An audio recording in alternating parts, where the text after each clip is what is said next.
Alright, hello my amigos! Welcome to another stream, Angry Presents! How you doing? Nice to see you so early. I hope everyone is having a lovely weekend. And we have a big plan for today. I'm a bit late because I was getting ready for the stream and I kind of forgot about the time. But the goal for today is to hopefully assemble the rest of the MGEX. No, it was the MGEXS, right? Extra Special Gundam. So the goal is to finish the assembly on that one, and that's why I'm late. I was prepping the parts for the arms. Basically, quite a large part of this week I've spent preparing a lot of parts for this build, for this stream actually. There is 3 containers, almost 3 full containers of parts, legs, torso and head, thrusters, more thrusters, arms. I'm almost done with the parts prep for the arms, so we're gonna very quickly finish that and we're gonna assemble this bad boy. I have not had the time to prep. Sure, let me mute my phones. Almost managed to do this. I also wanted to prepare the weapons, right? Parts for the weapons, but unfortunately, kind of ran out of time. Give me 1 second, boys. Just need to clean up my glasses. They seem to be a bit smudged up. Where did I get a smudge on them? Get that out of the way and get to work. Oh, nice, man. Got the Twilight Strike Freedom and the colors in that kit, just wow, phenomenal. I know you've been waiting for that kit for a while, right? The Twilight MGX.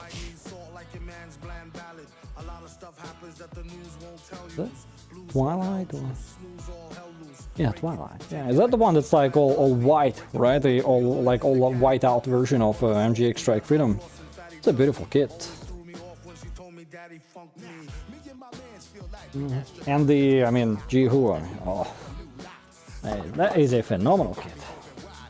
I'm sure you're gonna enjoy building that one. I also even did a little upgrade to my setup. I now have a remote for the zoom, so I don't have to reach out and do stuff. Look at that. Oh, all fancy like. Hands free. Well, almost. Still have a remote.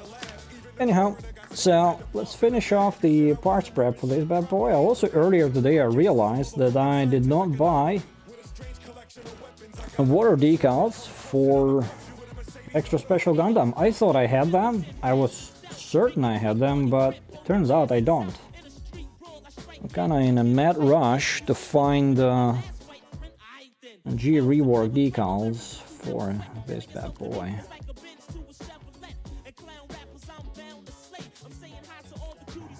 Okay.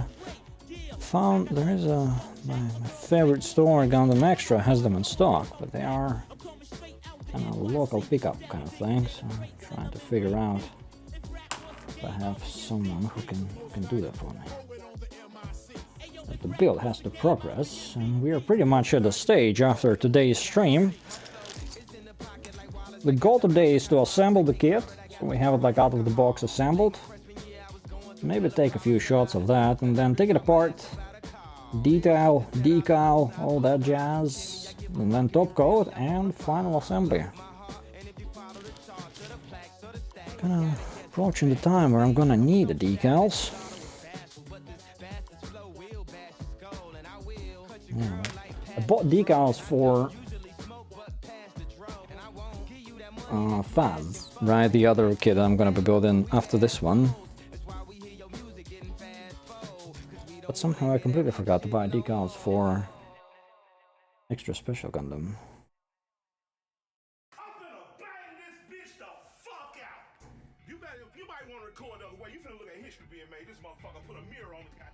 Go.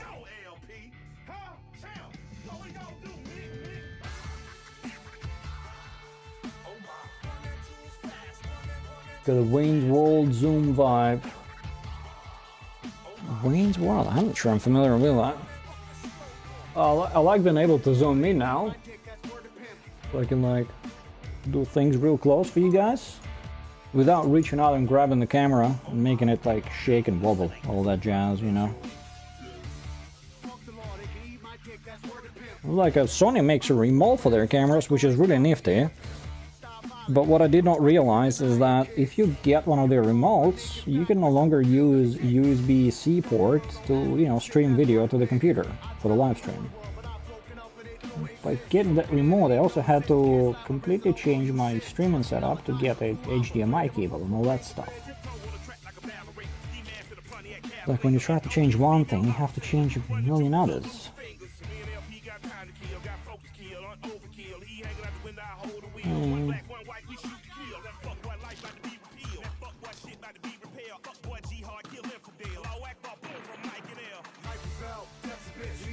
Oh, I see, I got it. I know that movie effect.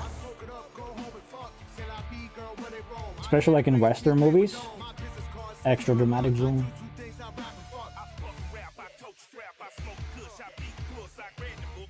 You know, it was called Wayne's Zoom. Let me zoom out. It's pretty rapid though, yeah. Like there is no way to kind of change it. I'll have to check if there is a way to slow it down because it's pretty aggressive.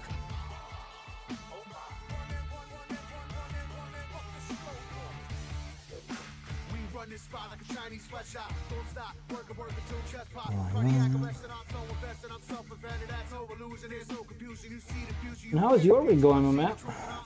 Hopefully you're doing all right.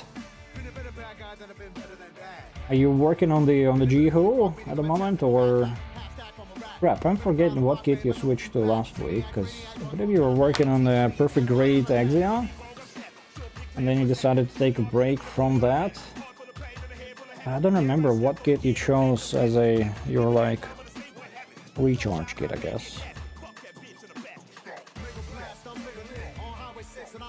I mean, Jihu is a really straightforward build if you look at it from, you know, don't do customizations and paints and stuff like that. It's actually a pretty easy build. Very straightforward.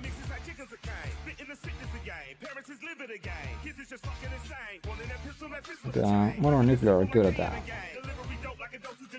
Giving you a pretty seamless building experience.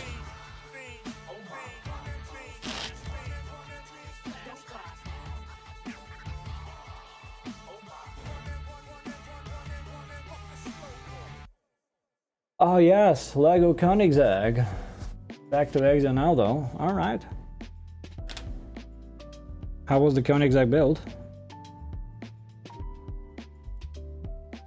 Do you build a lot of those Lego Technic cars, like vehicles?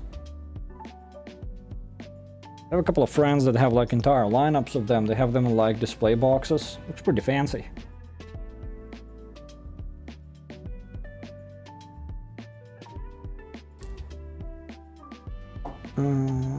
This part goes there.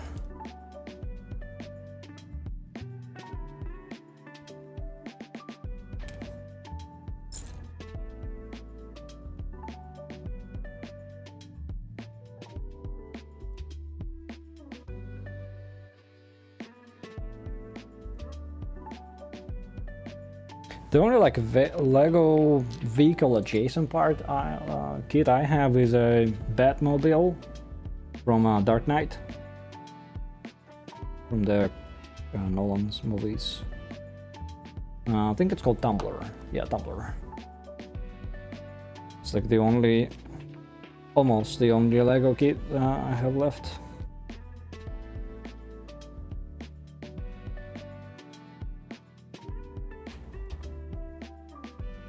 Oh, nice, man. Sounds like you got a hell of a collection there.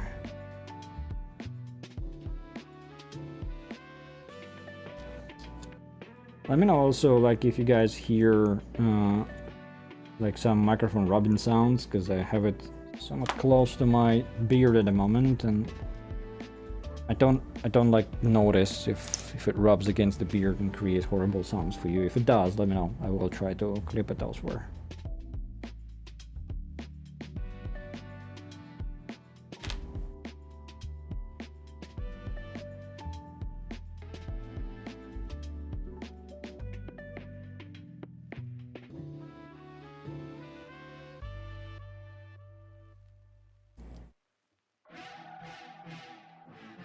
You're back to Exia, right? Where are you at with Exia now? Do you have much left to do with her?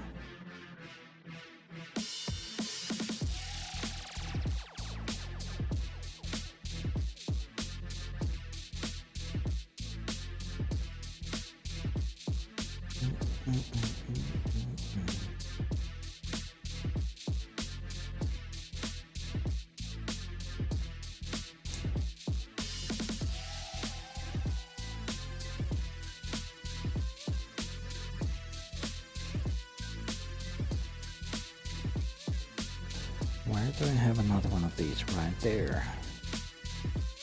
Taking time, just have the main torso frame done, working on the leg frames now. Alright.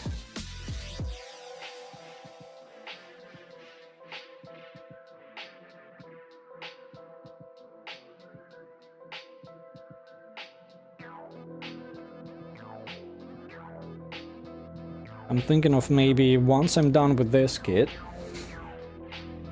because the next major, like, proper build will be definitely Fuzz. While the weather is good, I wanna build it this year. I wanna top coat a bunch of it. But I wonder if maybe between this extra special Gundam and Fuzz, I might as well build the upscale Zeong real quick, because I have it right in front of me. And I know it's gonna be a probably pretty easy build.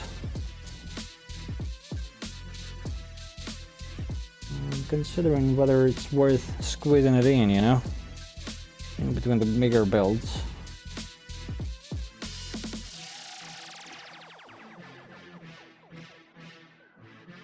Because real grade Zeong, the original one, is hands down one of my favorite real grades ever. Really like that kit.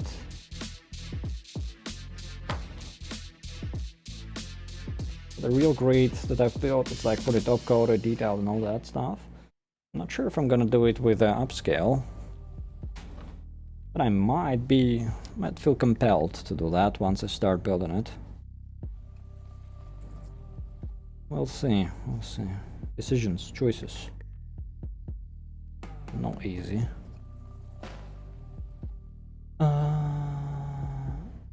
Ramai. Oh yeah, it's been pretty bad, dude. Kind of 3 days ago. I live in Toronto, right? 3 days ago, I think, maybe 4, when the fires kind of kicked off at first. Obviously, no actual fires, so nowhere near as bad as the people who are actually in the area of Northern Ontario and are affected by the fires. I know all the best wishes to them. Hopefully they are out and safe and all that. But for us out here, the worst that happened was like one day the air was like orange and super duper heavy and bad. Like it was, I believe, like the worst air quality in the world for a period of time. I don't know what it compares to, like air in the mine or something. No idea, honestly. I didn't go outside in that day. I didn't have to. But it looked horrible. Horrible. I believe it sort of still continues.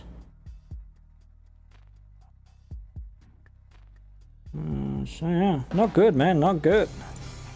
Lots of tragedy going on there. Hopefully, with a lot of rain happening yesterday and today, it sort of helps out. I'm not sure if it's actually raining in Northern Ontario as well. But it cooled down a little bit in Toronto, and a bunch of rain. So yeah, hopefully the situation has improved at least a little bit. Give me 1 second to clean this up a notch.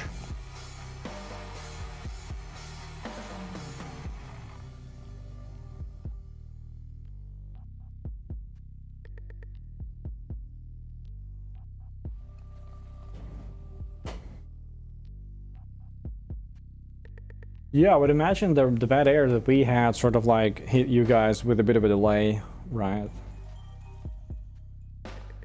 So hopefully it's not too bad, man.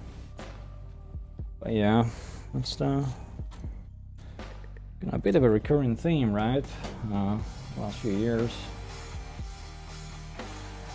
These really bad fires during summers.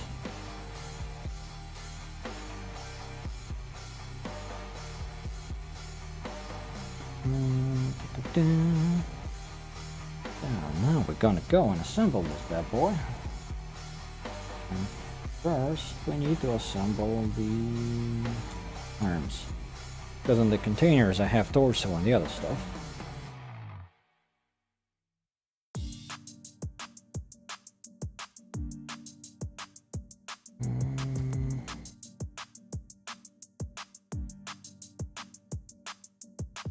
I was gonna buy like more of those DSPIAE organizer container trays because they're pretty cool. I really like them, but nobody has them in stock, like locally.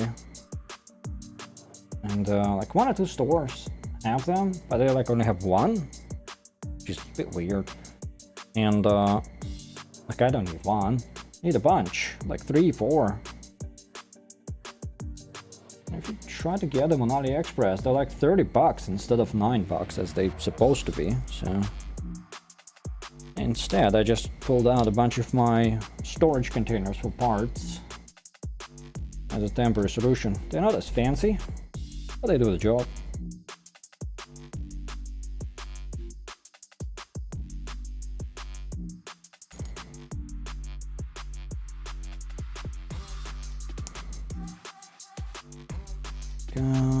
Where's that part? Right there.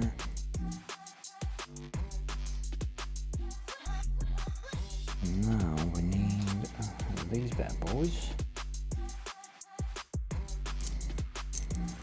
Oh, come on.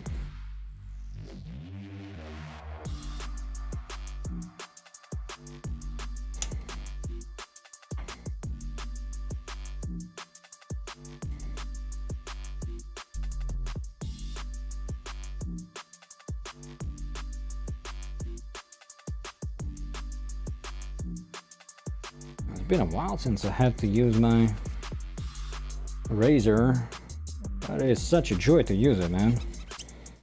Like if the surface is kind of receptible to the razor, great tool, man. Such a great tool. Where do we have to pull that?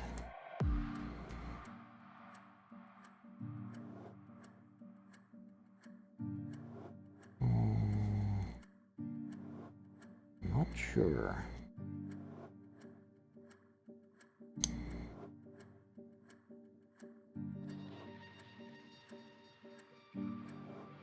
Like this? Oh yeah, because it's a bit of a mechanism here. Okay. And then, come on, man. Come on. Oh, there we go.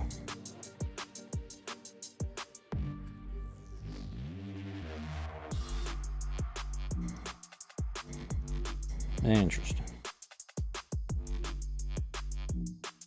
Now we have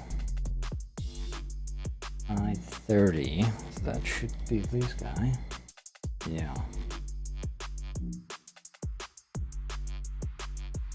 That's keyed.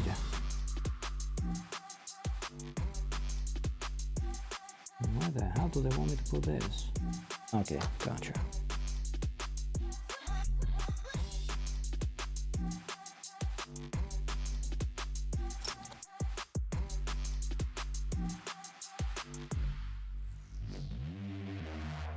I want the key on the outside.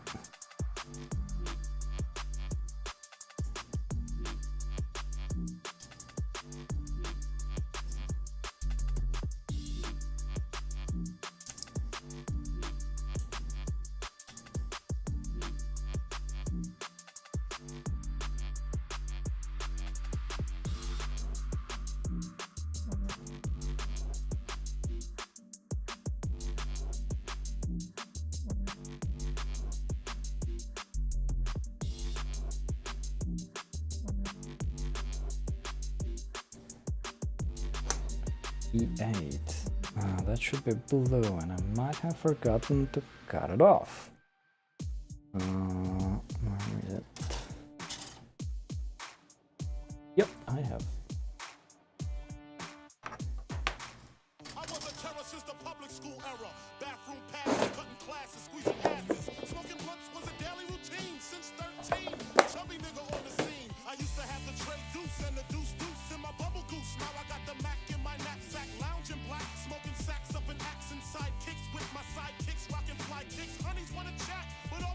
that.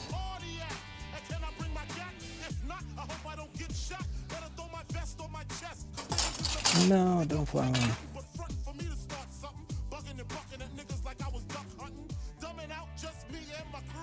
There we go.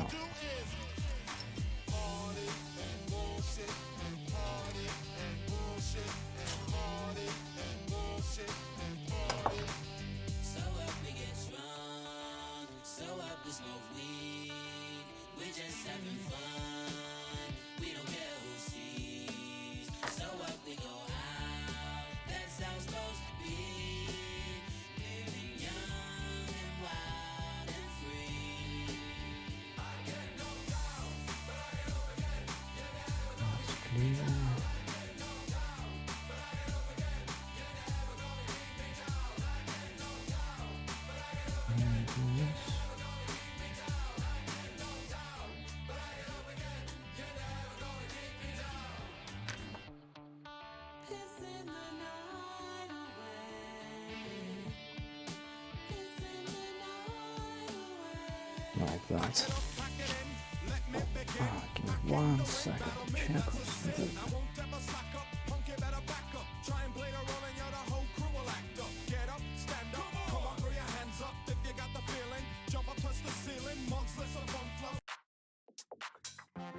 There we go.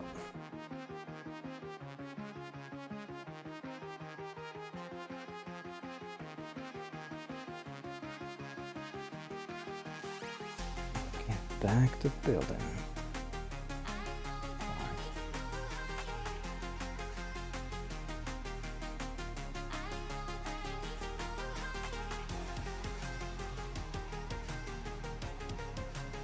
Oh, that's last.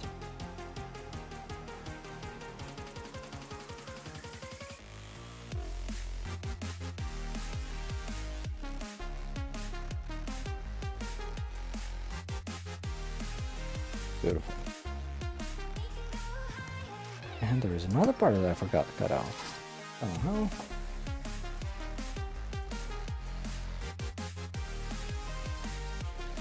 Have to make it clean cuts from the get-go.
There's a little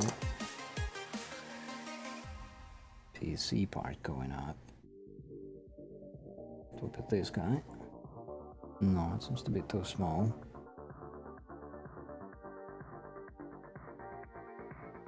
Like this. Yeah, that fits.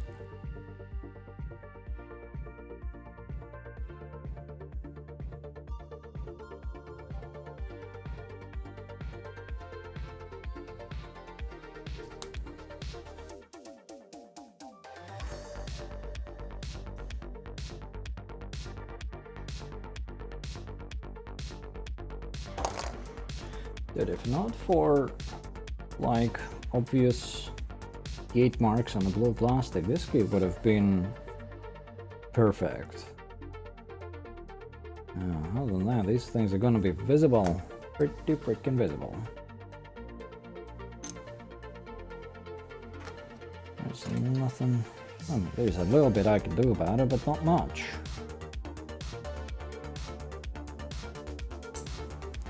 Okay, let's disassemble it before I top coat it. Chances are the decals and a little bit of extra sand in here and there will improve this situation. But in general, the gate marks on the blue plastic are making sure that you know where they are. They're not very subtle. If they ever make like a 2.0 version of this design, as a model kit, master grade, that thing would be crazy popular. Like with maybe a little bit more detail in the design. Even if it's the same amount of detail, I think it will be popular. But just like everything undergated, oh man, that would be very good.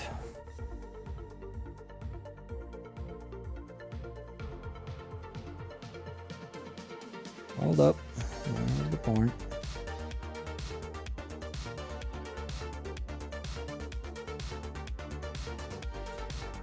Crap, where did I put it?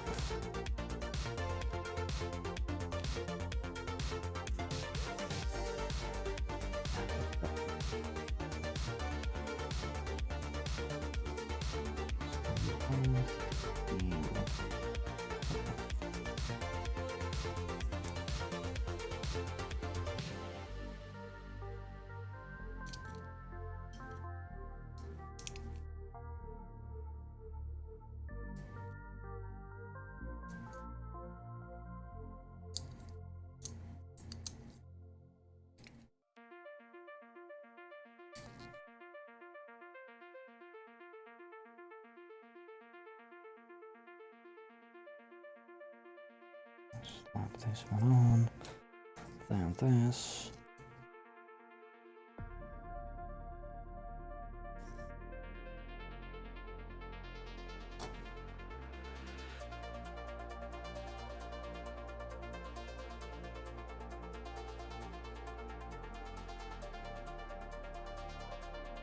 Bump shoulders.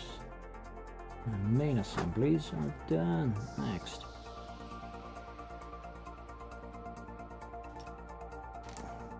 Here, here, and here. Where's the... Here we go, last part. What do with these guys?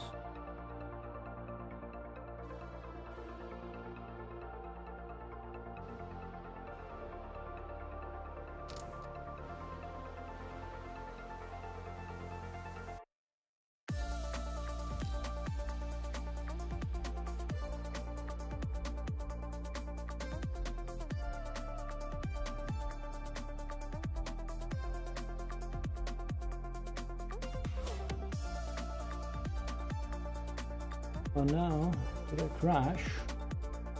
According to my Google, I might have crashed. Google Chrome, what's going on?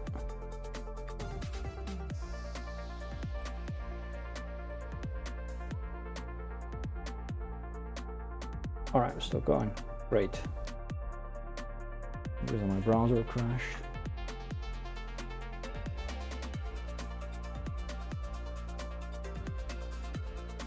And the chat back. Great.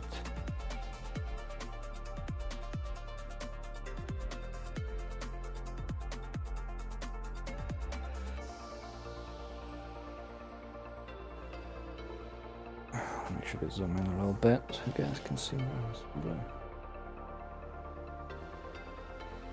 There we go.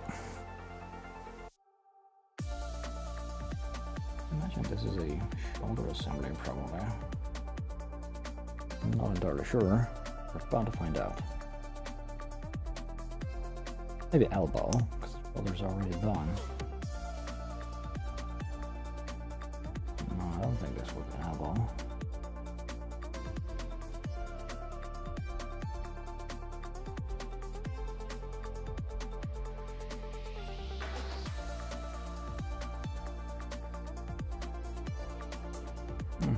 might be wrong. Is that a ratchet? I don't think I've ever seen a ratchet mechanism in a Bandai kit.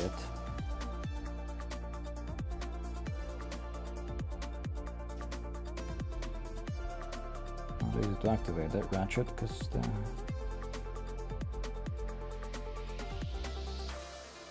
PC joint is very soft. But I guess it's supposed to be a ratchet because it's a couple of ridges here. You need a longer lever. Let's see.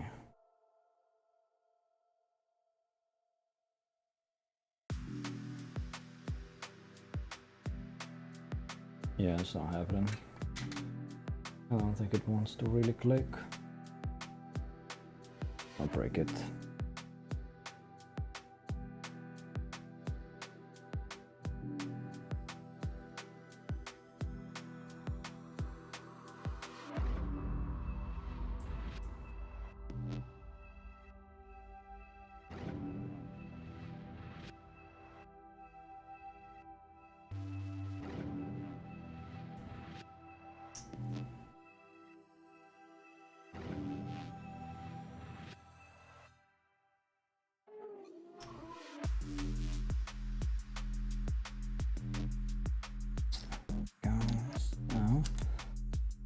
Go.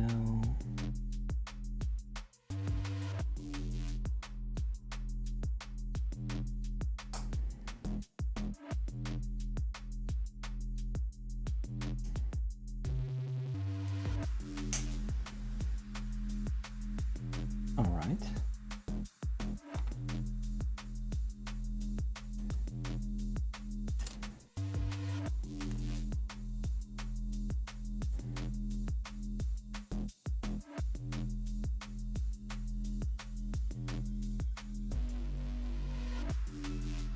Some gates on this kit are so thin that even like after a little bit of cleanup you can barely see them, but some are gigantic.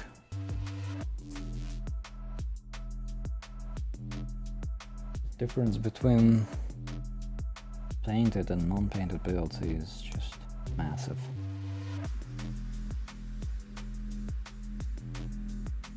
Still really want to make it look decent.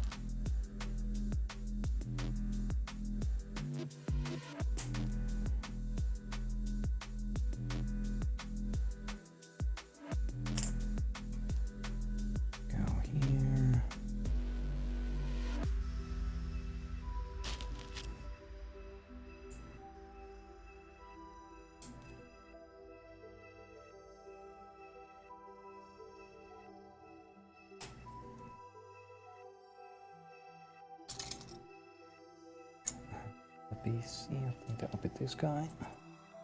Yeah.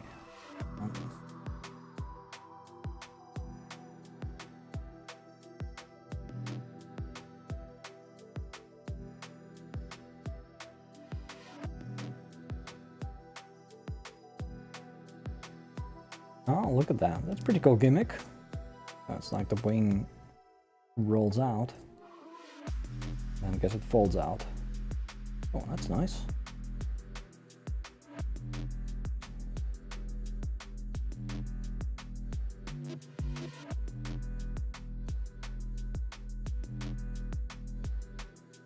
Yo, hello, welcome to the stream. Always nice to see ya. Going well? What about yourself?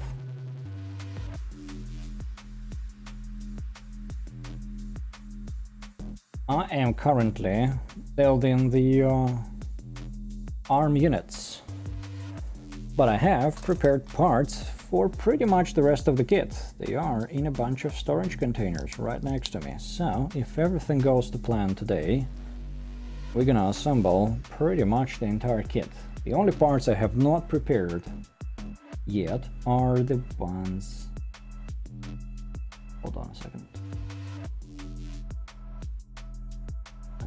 Bit of a brain freeze. Oh, thing hid it from me. The only parts I have not prepared for the stream are the weapons.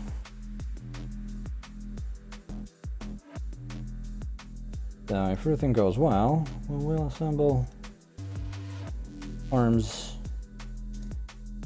The hell did I just do? Oh, it's sort of gonna... Did I break it? Don't tell me I broke it. Okay, so you can slide it out.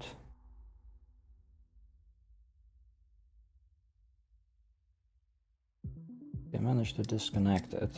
Son of a biscuit. Hold on. Let me snap it back into place.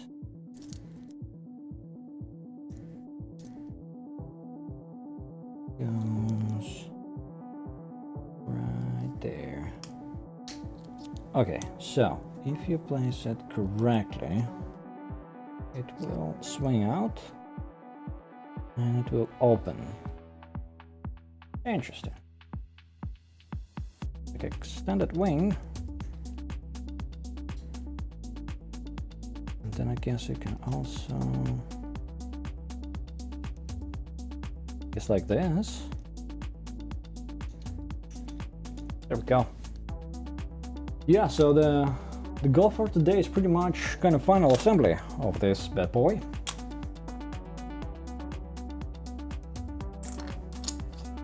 If everything goes well, we will definitely get her done.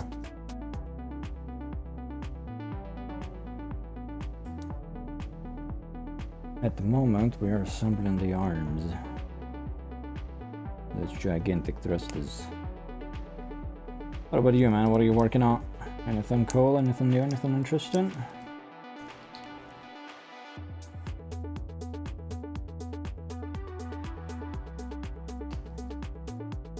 Like that. Then come in here. Oh, come on.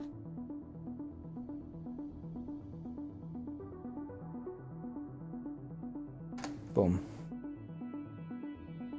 Next part.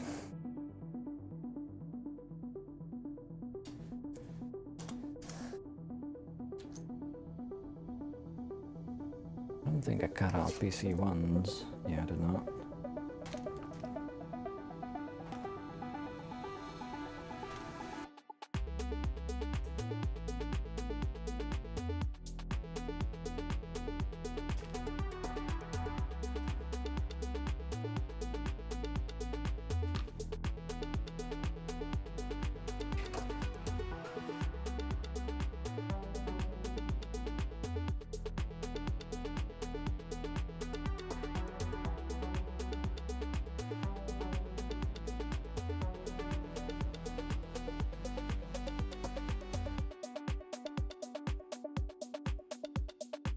Oh, I got you, man. 42 degrees. That's pretty hot. We were at 42 degrees in Toronto for a couple of days, and that was way too hot for this city. Even though I very much enjoy temperatures that hot, they're not super duper enjoyable in a big city like this one. Everything becomes stinky. But yeah, Ling Yao, I'm actually considering buying Ling Yao as well. Because I saw that they released an add-on for it, like a cape. I really like that cape. So I did pre-order the cape. Now I'm thinking whether to buy the kit as well. Even if I don't end up buying the kit, I think that cape might fit some kits.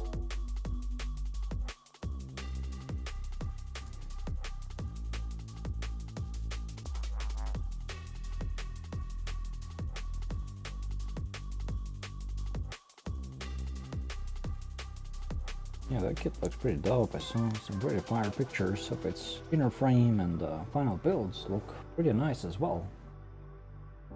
From what I can see, it's a good choice.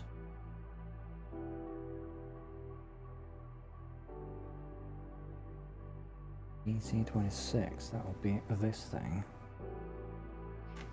And then K6. That is this one. Yep.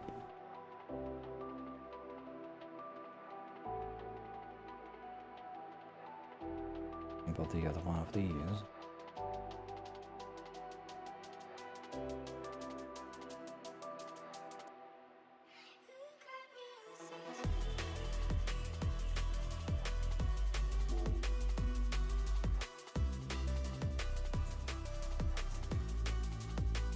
I believe also Ling Yao has like an accompanying kit from another brand. It's something XIAOT, something like that. It's like red and gray and the black design. Like somewhat similar design, but not really the same. So again, I guess they're making like an entire line of within that theme, you know.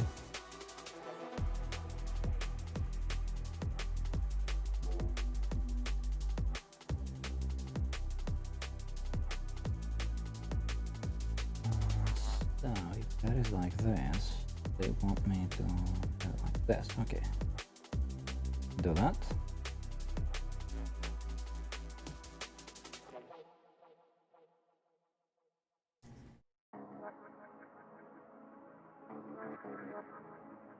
Then they want this one in here.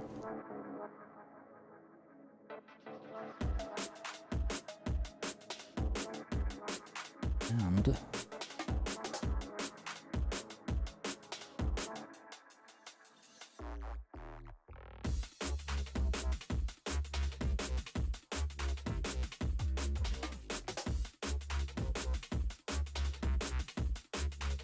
we can close it off.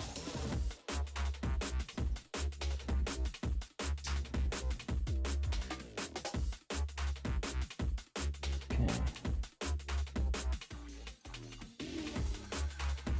Been for a while. I love the animation the company made it for a plus. Very good price for the quality. Yeah, man. Seems like a banging deal. What was it? Last time I saw it, I think it was around $100 Canadian. Let me double check.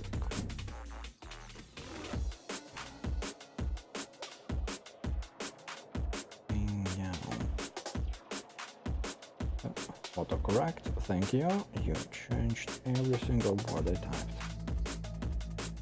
Yeah, 100 Canadian, that's a banging deal, man. That's a banging deal. I'm not sure if the copies you would buy now would still include the transparent plastic. I don't know if it was like a pre-order bonus or if it's still available. It looks really dope when it's like half, you know, color plastic, half transparent, because the inner frame obviously is just amazing for it. Yeah, so I don't have the kit. I'm considering buying it though. It's a pretty cool design. I do have this.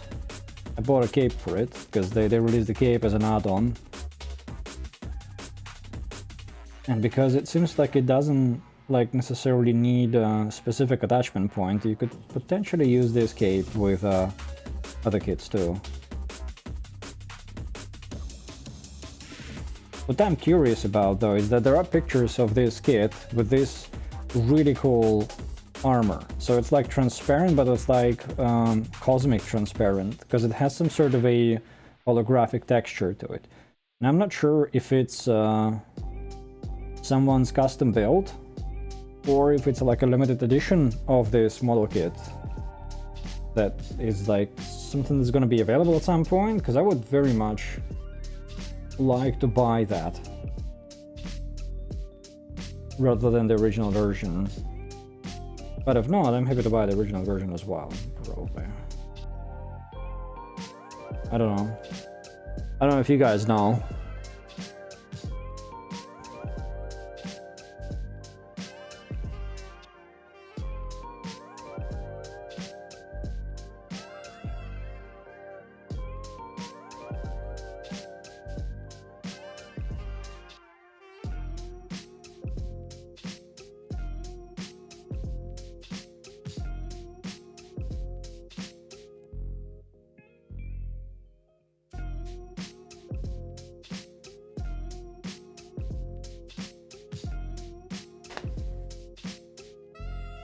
Yeah, that cape looks amazing, man. It is on Gundam. I'm sure it's, if you prefer other stores, it should be there as well. But it's not technically under the same brand. It's under this brand called XIAOT or whatever. This one. Hopefully you can see it on the screen.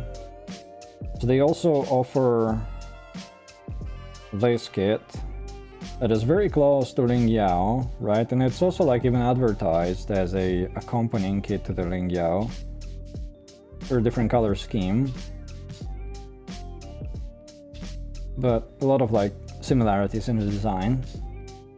Not so much interested in this kit as I am in the cape, which I already pre-ordered, and very much interested in Ling Yao itself.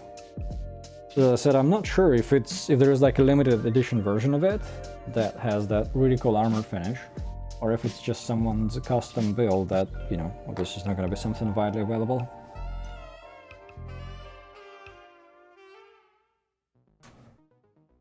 But yeah, the cape looks dope, man.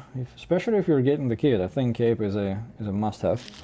I don't remember how much it costs. The cape is full price unknown, pre-order 99 cents. So no idea yet.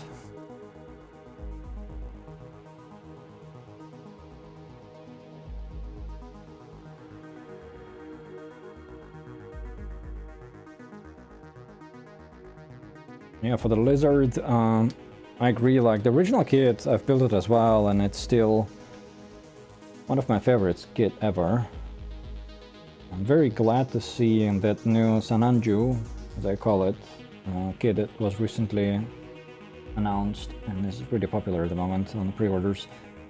It has some very similar armor design on the lower legs to Lizard, sorry. Sananju Lizard, all of them are mixed up in my head at the moment. But yeah, I did buy, as per your guys' vote, and also honestly I was really curious to buy it anyway. I did buy the polar version of it, and it's already on the way. I don't think I'll be able to not build it when it arrives, because I still have very good memories of building the original Lizard. And I'm sure the polar version is going to look absolutely phenomenal. Oops, that's the wrong way to insert that. Oopsie poopsies.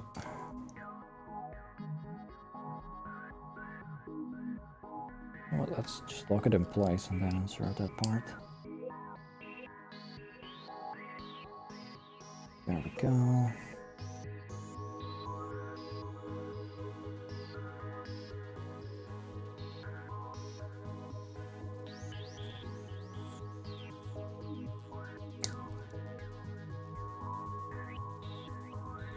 Yeah, I mean, unless you didn't get the original Lizard or, like, you know, too big of a fan of it, I don't think it's worth buying it again. But to me, honestly, there's something special about that kit. Not like the most technical or the most advanced, but just, you know, sometimes there is a kit that you really, really like, and not really a question whether you buy it again or not, you just do it.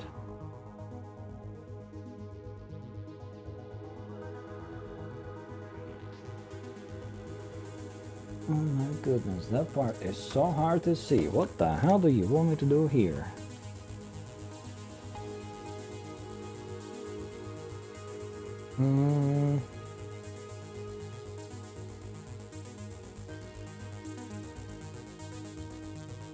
I'm sure I cut it out. Probably... Oh, it's this one. I think it is. Every time I tell myself that when I build arms I shouldn't cut out all of the parts in one shot, because then it's a bit difficult to figure out what's where. Well, I did that thing again.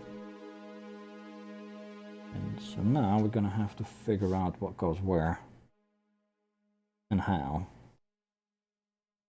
and why.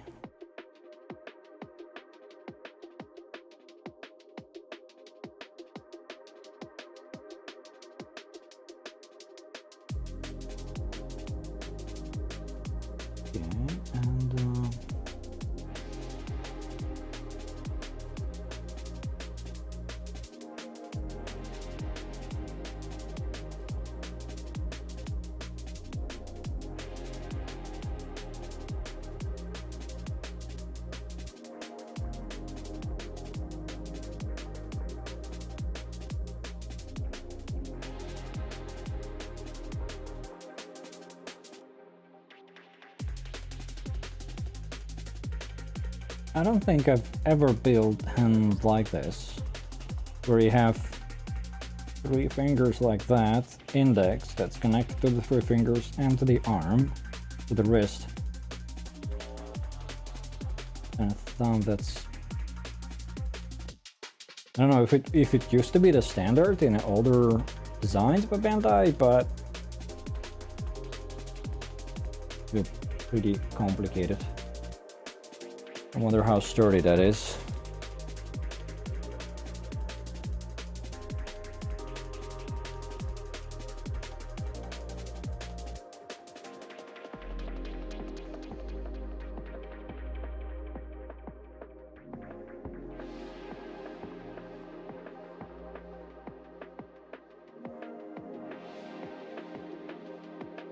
Oh, I put it the wrong side. My bad.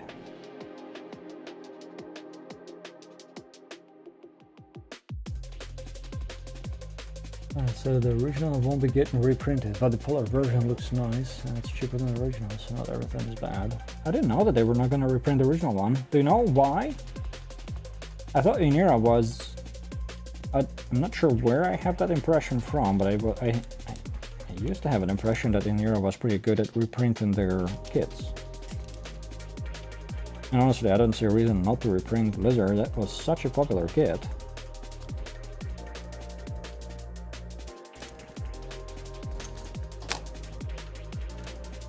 Bit of a odd choice, if that's what they decided to do, honestly.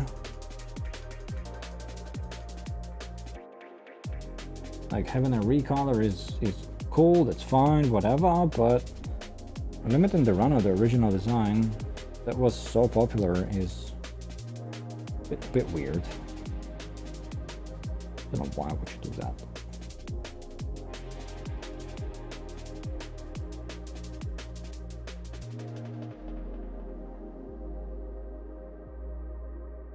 I have been thinking lately about the FOMO especially in the third-party kit world. It's like so many kits are, once they're out, and if you didn't get it, you can only buy it at a resale price.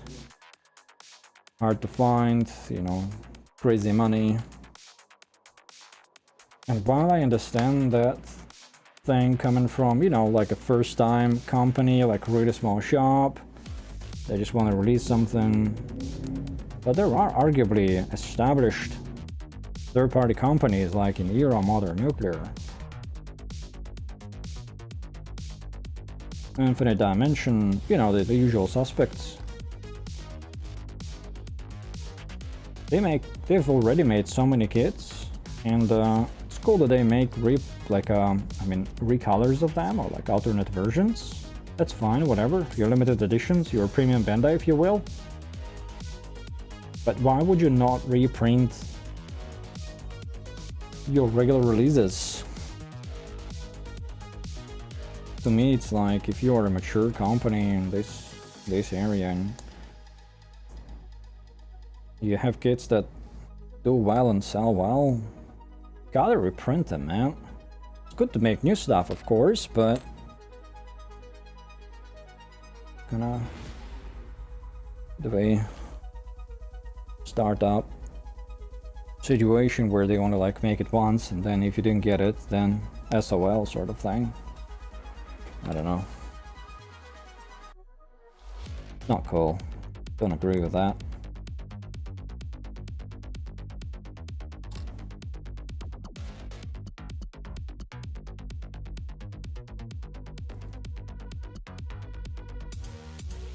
It's not kind of as bad as it is with Hot Toys, for example. Part of the thing that really made that collection of Hot Toys not a super... Why does it not want to slide in? Ah, my bad.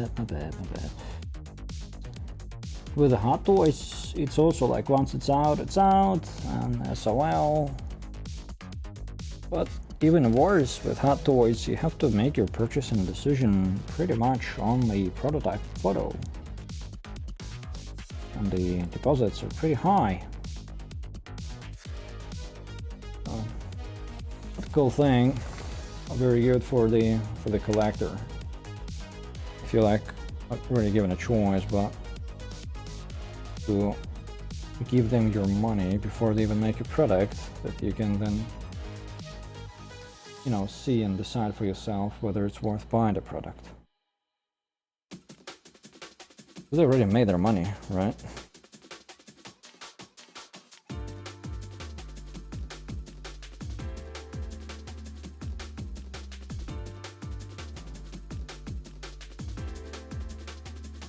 Where is the other one? There we go.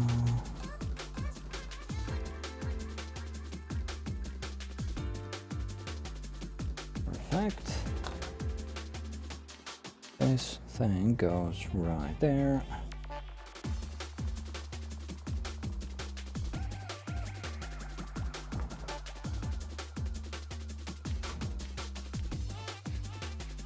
Pretty, oh crap, it's pretty old school joints here.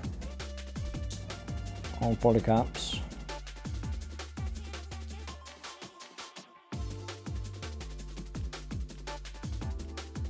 Not super sturdy. And we also have, I guess that would be like a trigger hand. Of course, we only have one of them.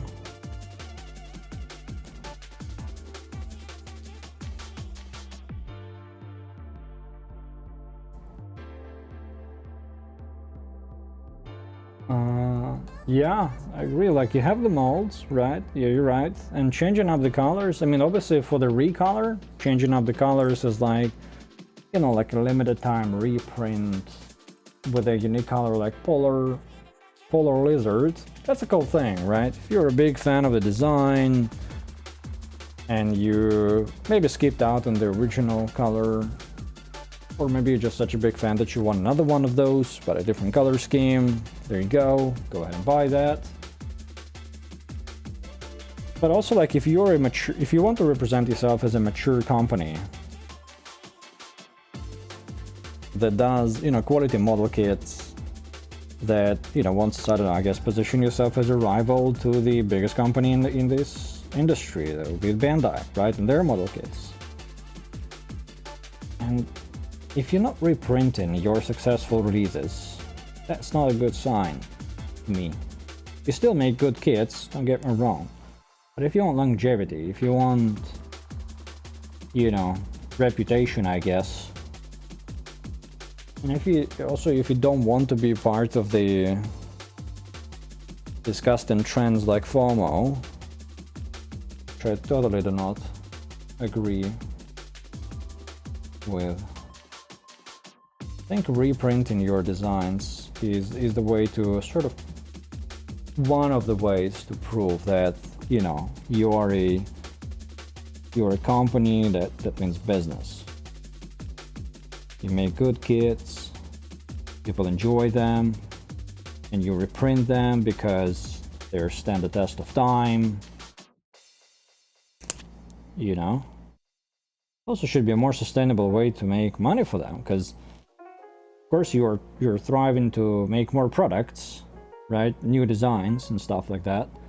But at the same time, you should be able to reprint your already released kits, make some money there to sustain your business, and also satisfy the audience, because, you know, as new builders come in the space, or those who might have changed their minds, they're like, oh, this kit is back on the market.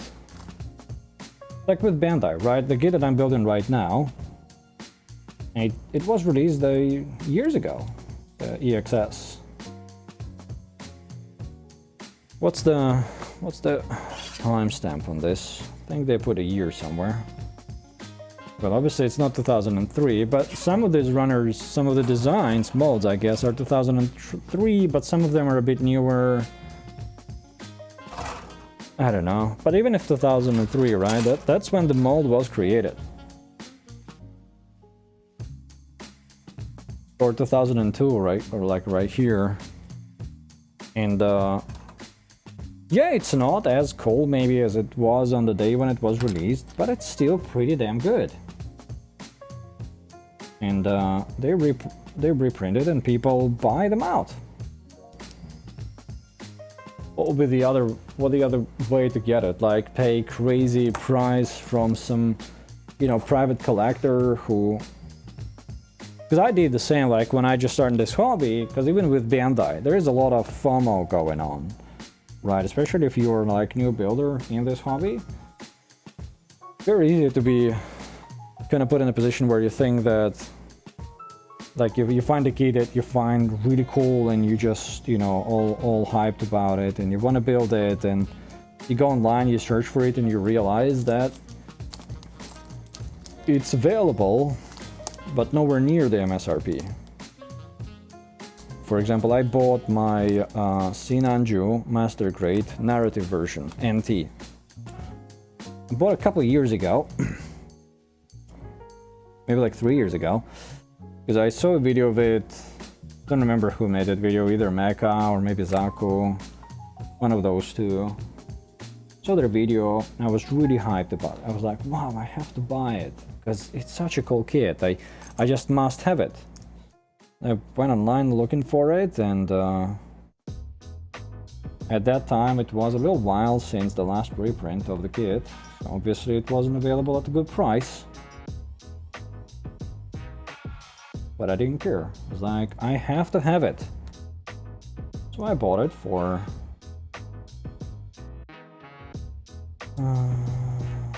price that is higher than I should have paid for it, let's put it that way.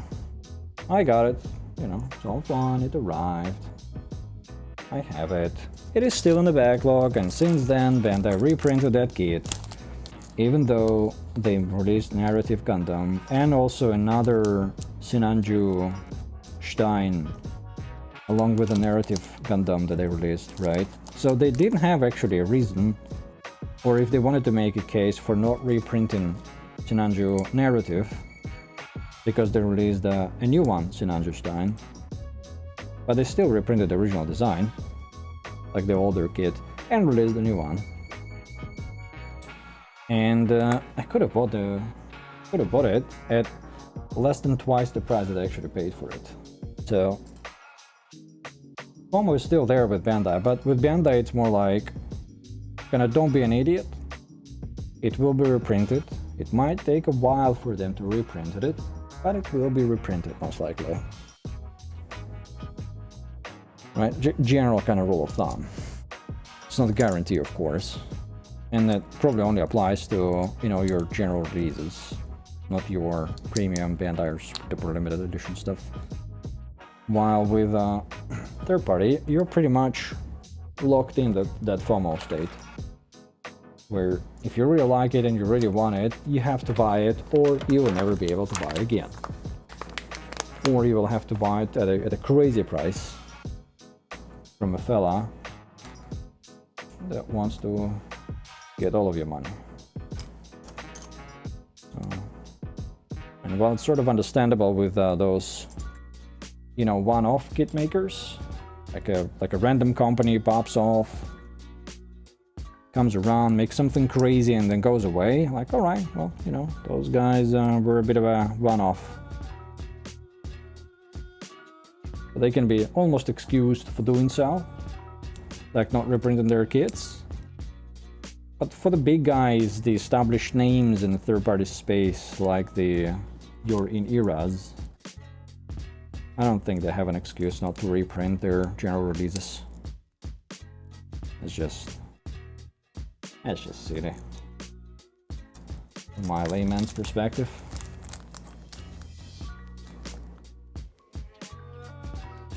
It's cool that they chase new designs.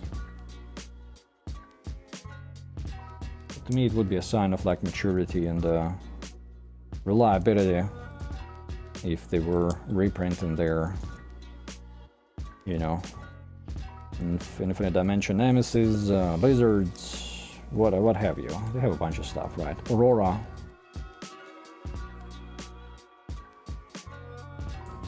I don't remember them by heart.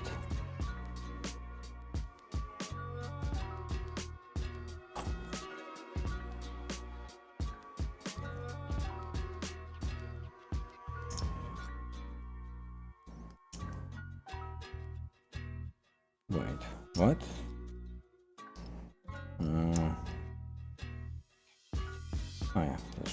Oh.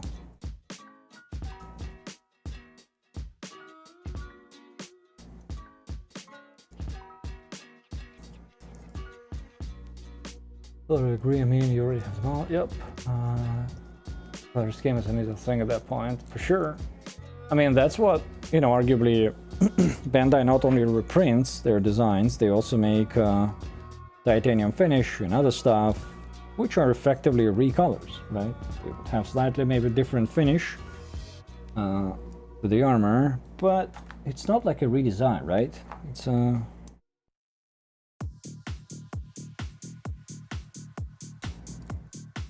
so if like a company like Era reprints Blizzard, but only through giving you a different color scheme without bothering to reprint the original color scheme, which arguably is a more palatable color scheme, it's just silly. Like, it's, I don't think it's a sign of maturity.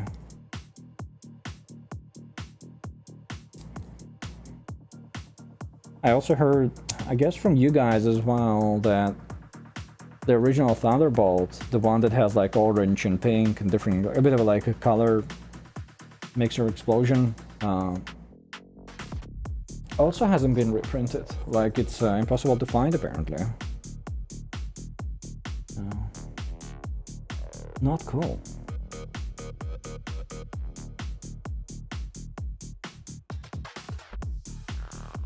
Hopefully they wake up and realize and start treating their own products a bit more seriously, so that new builders can easily get them too. Not just those who were in the hobby at the time of the release, initial release.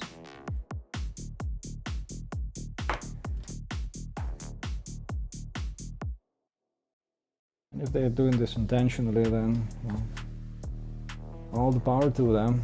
Don't agree with that, but nothing I can do about it.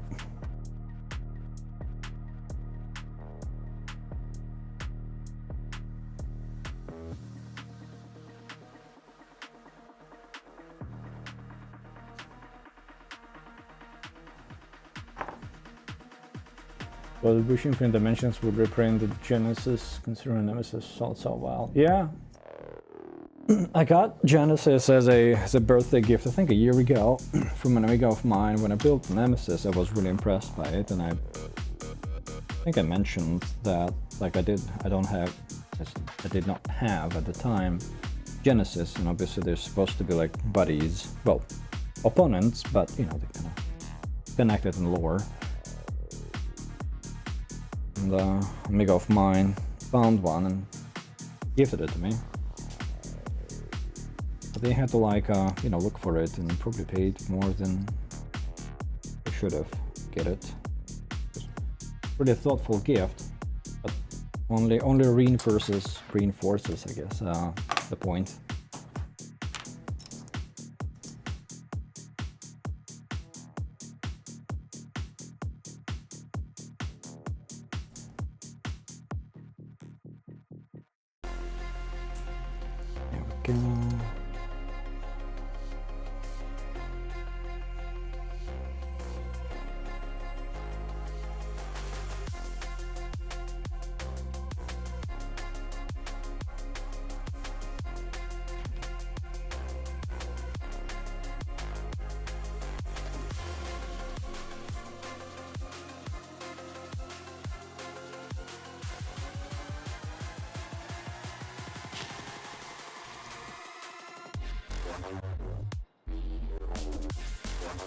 There we go. The excuse for not doing it. Incorrect about any dimensions.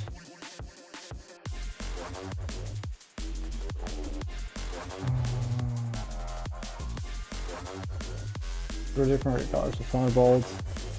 Yeah, I don't know. I mean, I agree that they are being excused at the moment for not doing so. They don't really catch any flack yet. But I think the time is nigh for people to treat them as, you know, as a mature company. They've released enough kits by now to be expected, and they released them with great success. Right, it's not like they had like a one-time shot, one-time success, and they went into obscurity. No, they have a lineup. And while it's understandable that they want to make reprints in terms of different colors to, you know, sell more, it's fine, that's the nature of the business. But I think it's not unfair for them to be expected to reprint their gen releases. I think it's a very fair expectation. And we as customers, I don't think we're asking for too much if we say that.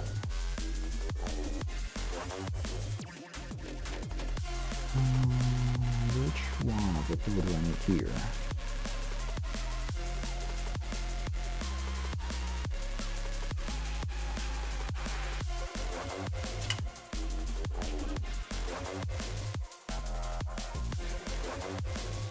Like with Thunderbolt, for example, as I mentioned, they have several color variations of Thunderbolt available at this stage, which is fine, it's cool.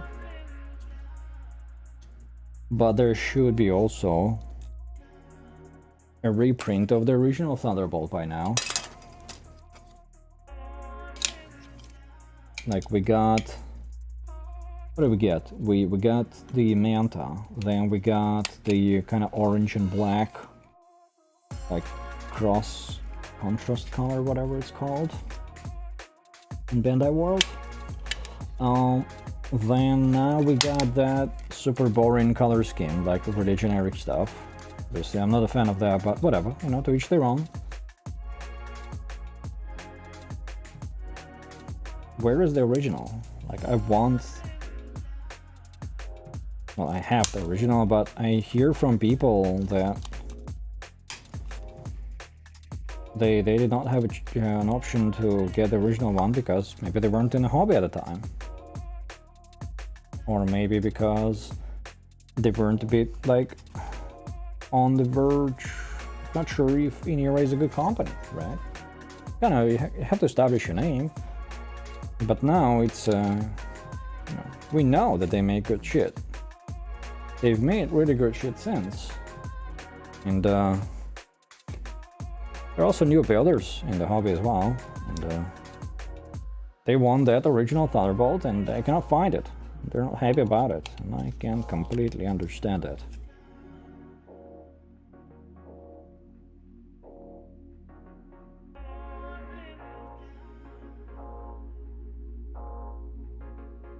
That's a huge thruster. Huge.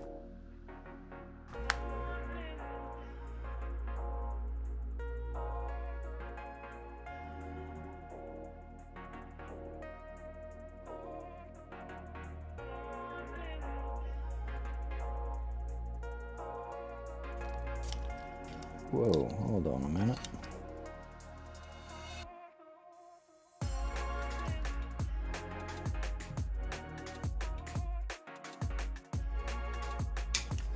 Oh, come on, man.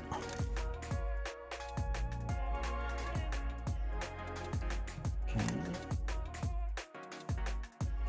I guess it is something like this.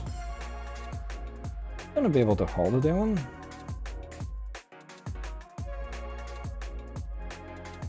It's a bit on the flimsy side.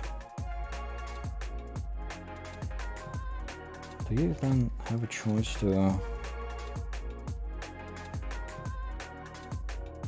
I'm not sure. Maybe you can flip this out and then you... Okay, I don't want to break it. I'm not gonna try to transform it until I get to the section that explains how the transformation works. But for now, I'm just gonna assemble it. They tell me to.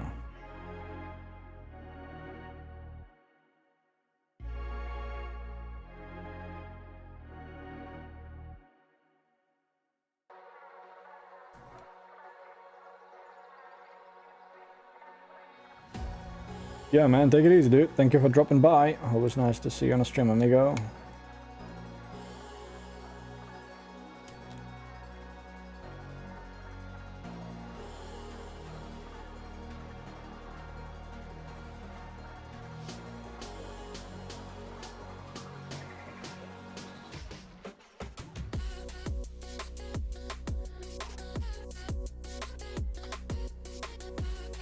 That's a pretty beefy arm.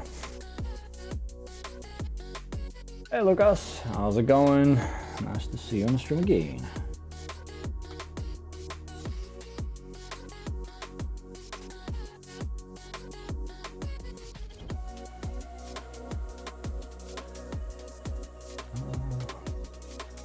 Okay, there is one arm done then.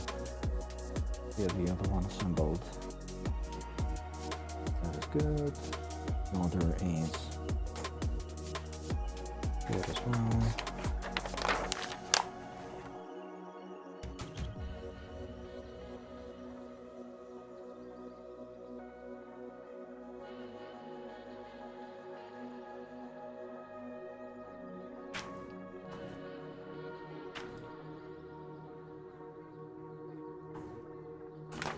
Now they want those too. Oh, okay.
Okay, this one is done so. The other side is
that and another thruster.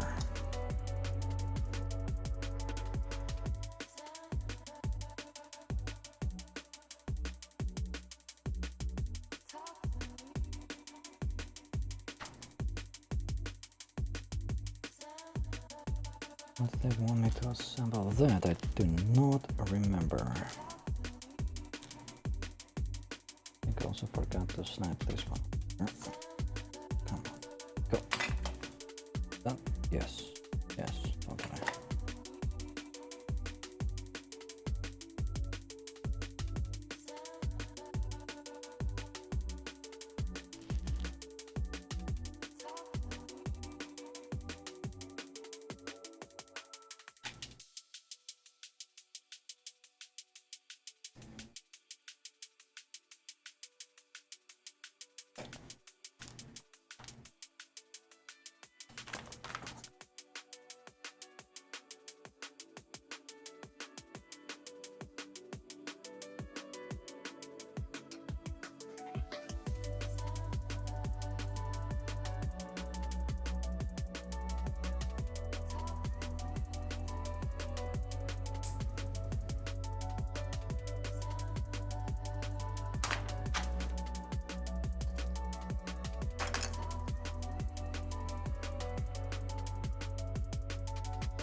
module we assembled earlier, supposedly.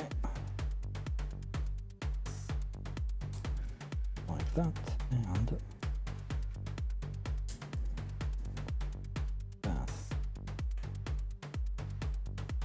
Okay.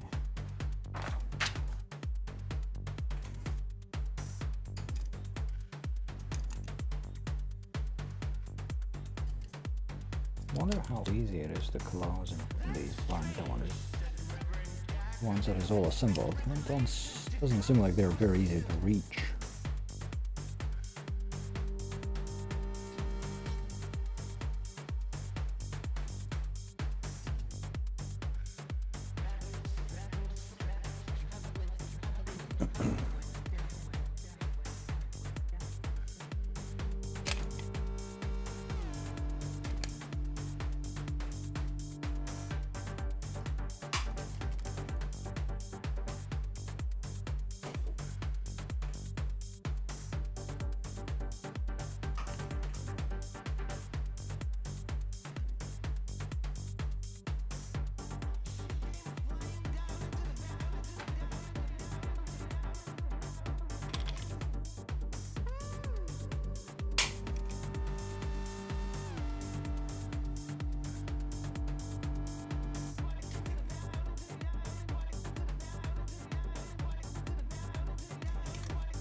These doors almost block it. I try to.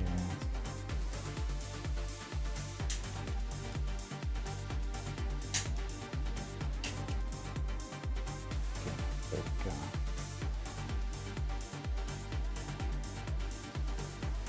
And about this shoulder.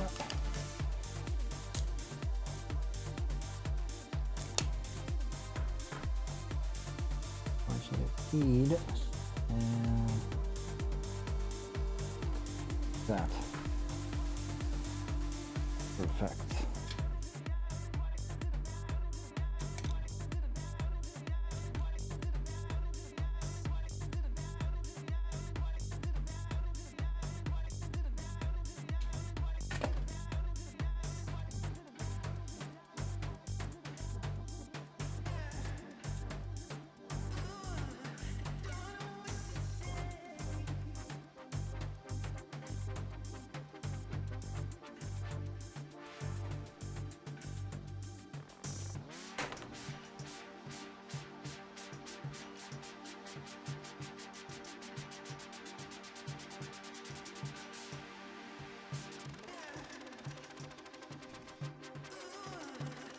There we go.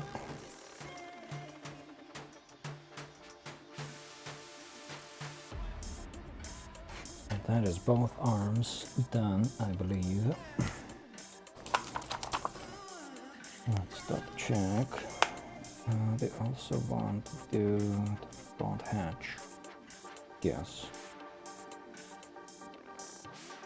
Okay, let's assemble that real quick. Even though we still need to assemble the hatch itself, which we'll probably do next.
there is also the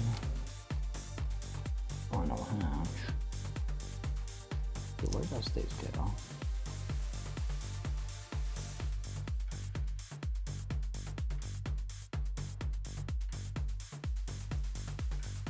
Like mounted on that? Okay, yeah, seems like it. Okay. Okay.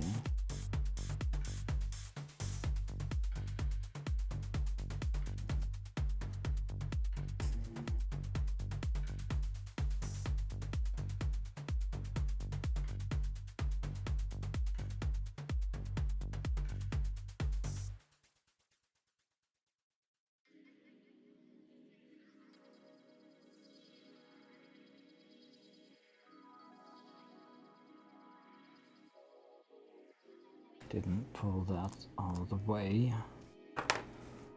Let's try to give it a little bit of a nudge.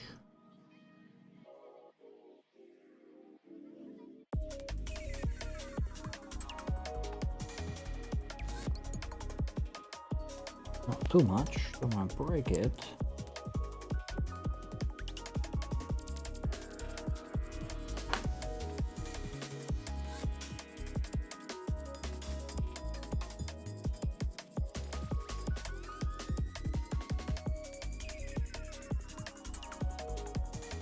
Because that's how it goes in there. It's a bit of like a cover on the front of the chest piece. So with these things extend like that. Okay, let's go. Is that it? They also rotate just a little bit.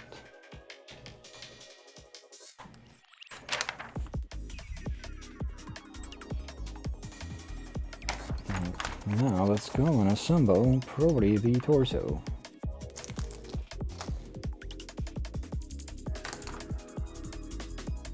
These are spares, these are arms, these are arms ready.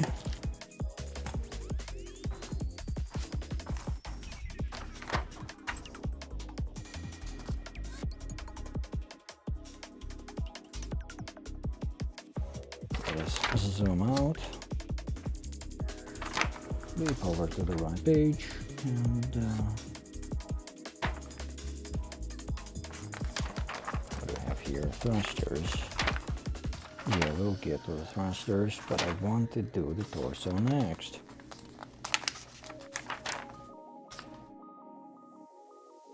We've got chest unit and head unit.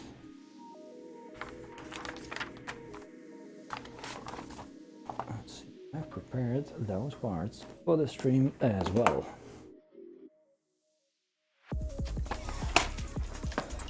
I think they are here. Yes.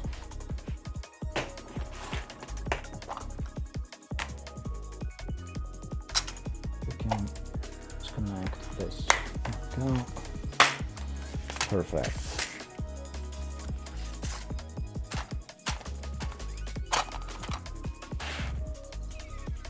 That would be thrusters. We'll get to them next.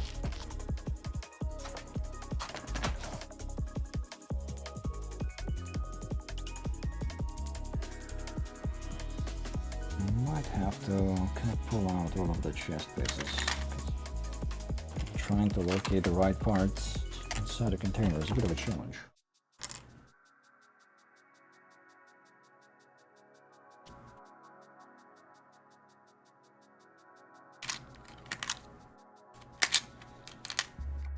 Although not impossible.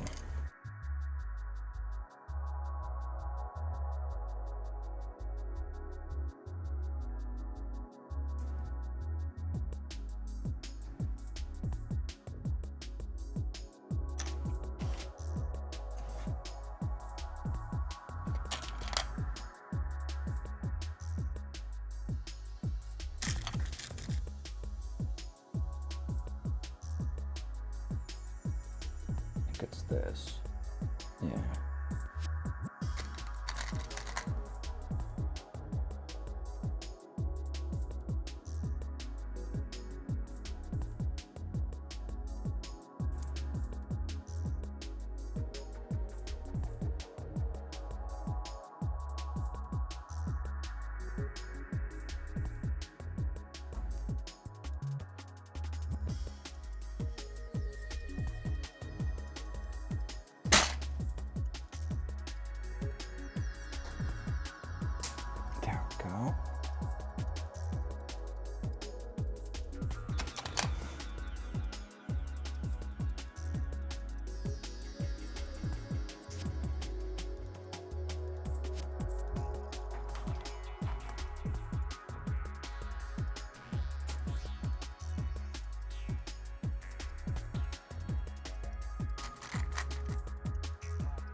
that's not the right part.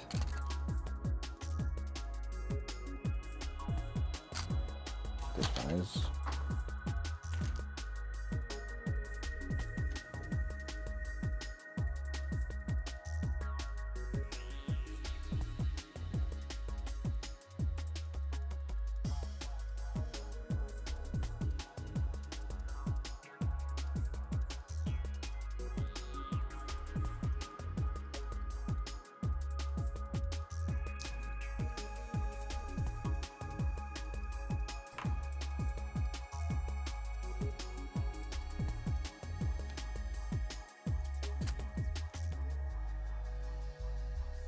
B1516 plate. It's that and that. And 2 plates.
Second and fit flush. Oh, there we go. It does now.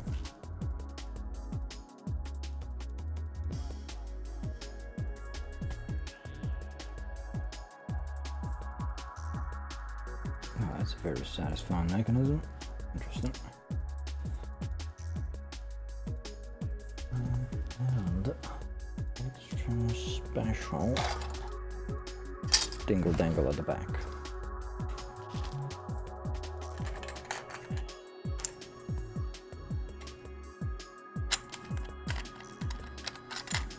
This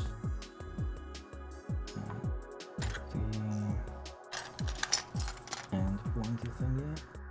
This.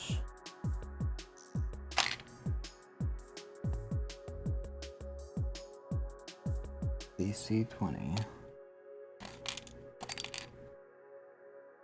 Look at that.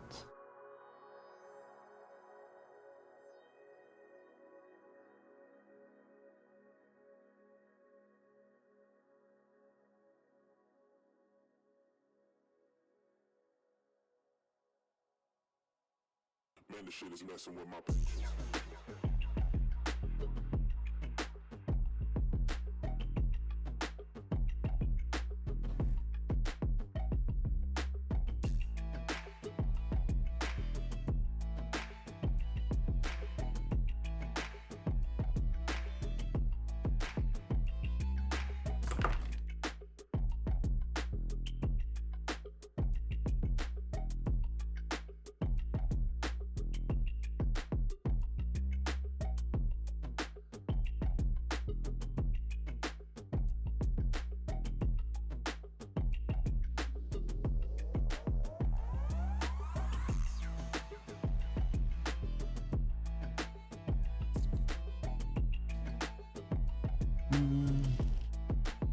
Not sure why it doesn't fit. Oh, maybe because I forgot to slot in this thing.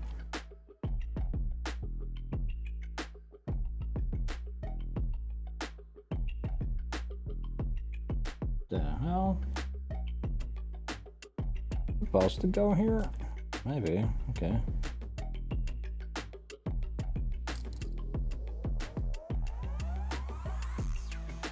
Okay, now it fits.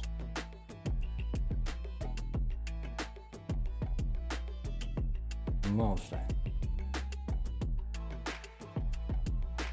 It seemed to fit perfectly.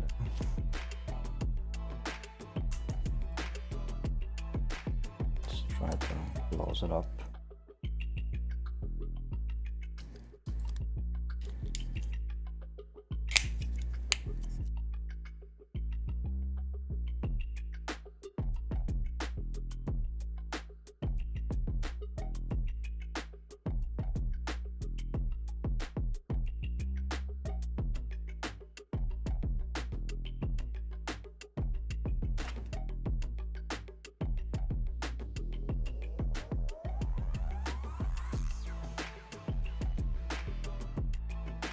Doesn't want to slide out, but it's supposed to, I reckon.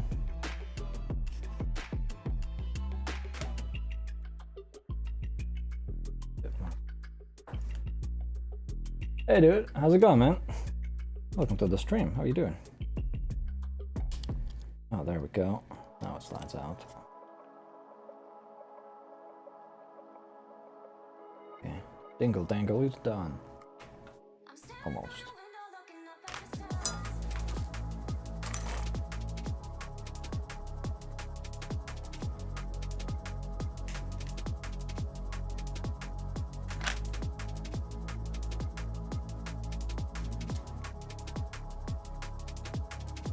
Three.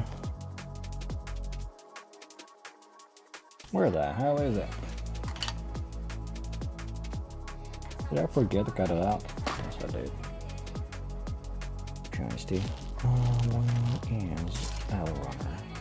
That is not L.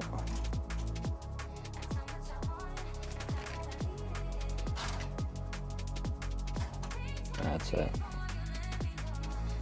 I'm out. Nope, that's A.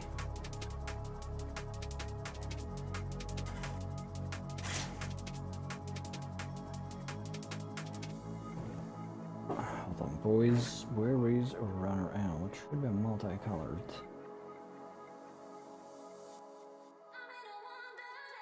It'll be hard to find, but I'm surprised I did not cut out the part for it.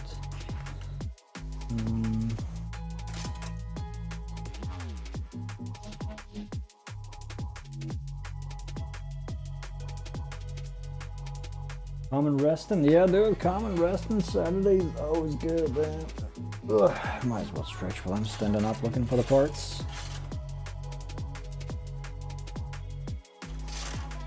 And I gotta relax.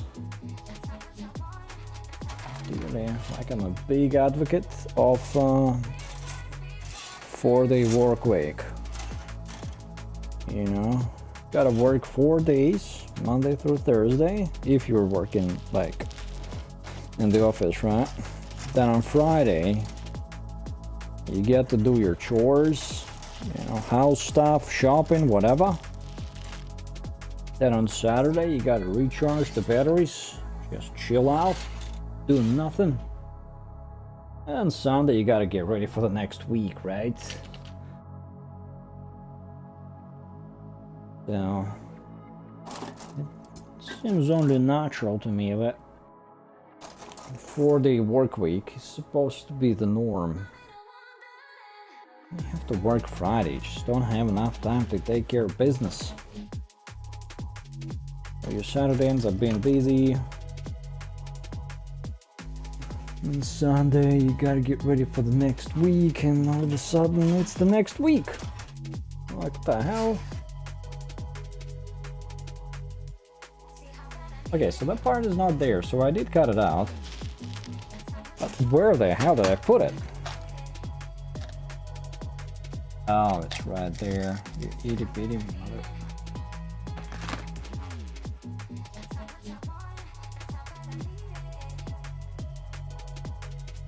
It's good. Have a good Saturday. Relaxing. Given it's raining to runner today, so it's a good kind of environment for winding down.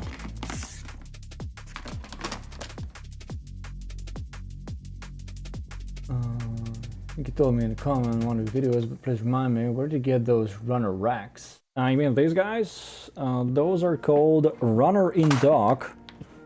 They are made by the company called Plamo Improvement Division, I think, something like that. You can buy them usually on HLJ, Hobby Japan. That's where I got mine. You can also get them on like Plaza Japan and similar sites that sell Japanese products. They don't seem to be always in stock, but if you kind of set up an in-stock notification for them, they seem to be, you know, in stock fairly frequently, but they just sell out quick. They're not bad. They're very... you kind of expect the runners to be a certain width, right? If runners are, like even Bandai's runners, like this one, are sometimes too wide. So then you just need like something like this. This is a gun primer runner clip. Very nifty tool for your oversized runners.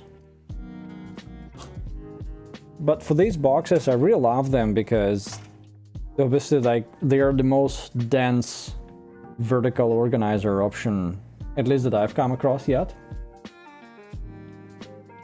And if you have the space, you don't even need to kind of set them up every time. You can just store them somewhere. But they can be fully collapsed into rather small footprint when you don't use them. So yeah, called a runner in dock. Very useful tool, very useful. Also if you decide to buy them, be gentle with them. They're not made of the best plastic. You can get a bit too rowdy with them, they will start falling apart.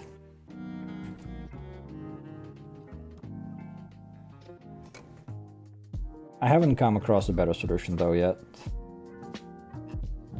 in terms of really dense vertical stackage. I know people use like vinyl record stands or just racks in general, like vertical stackage, but you cannot like stack that much stuff in those vertically. You want to kind of save space.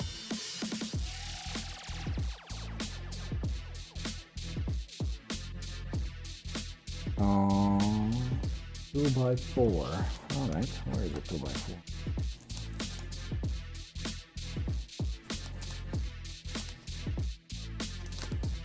And what I really like about this runner and docks is that you can configure them in a few ways. I can't really show it right now because they're full of runners, but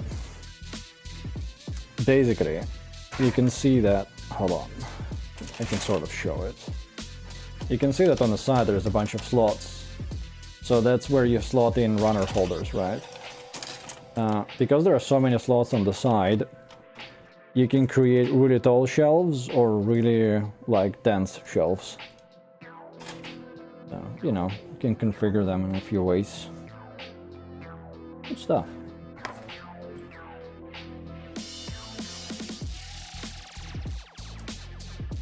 I find that using these runner and docks and in combination with the runner clips from Gun Primer, I can sort of manage most of the runner situations.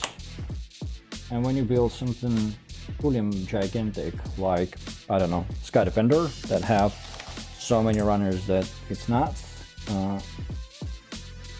the only way kind of to deal with those builds is really to organize all the runners kind of vertically in the original box, alphabetically, and pull out runners from the box per stage. Unless you have room to maybe set up, I don't know, like a dozen runner and dock things. Now we're supposed to... Oh, look at that. So you go...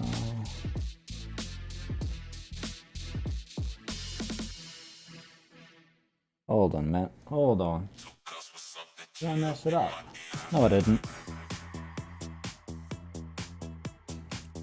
Ooh, nice. Kinda interconnected.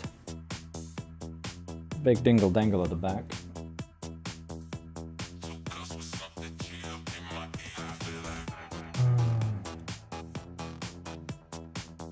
A newer Alpha Team version of this. I didn't know there was a newer version of this. Is it like a different construction or just a different color?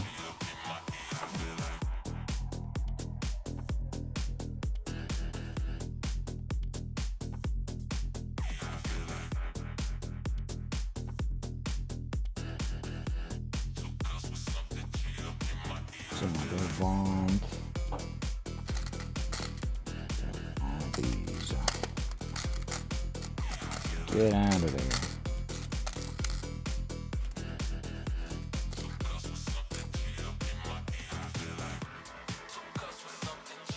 If that alpha version you're talking about is the same in terms of construction on the inside, then I guess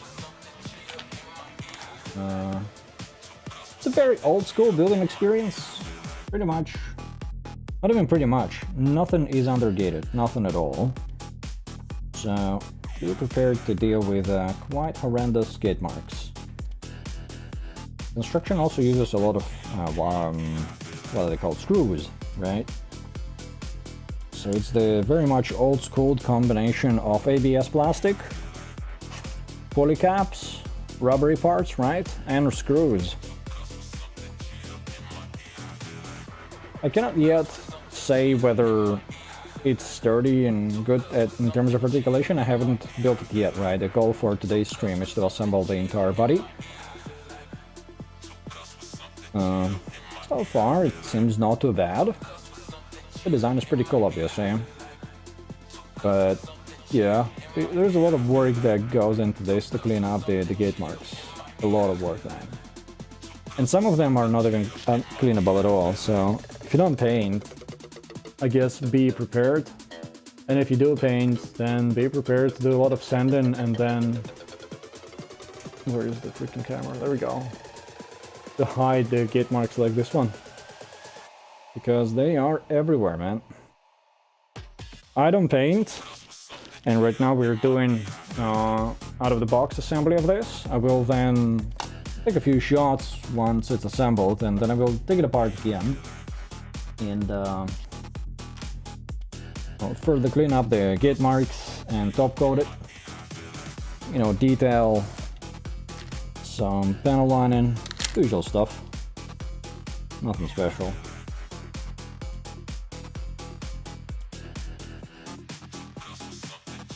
It will look a bit better than it looks now, but it won't look perfect. There is a huge difference with this kit, in my opinion, between top coated and not, well, sorry, painted and not painted builds.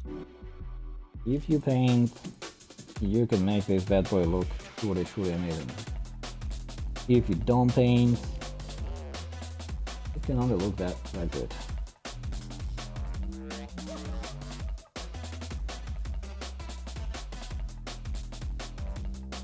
This manual, though, is giving me a bit of a headache, not gonna lie.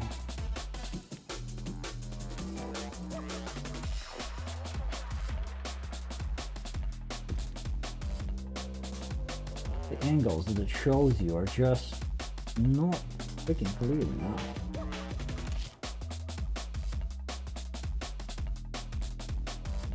Maybe I'm just too spoiled by the kind of modern third-party builds.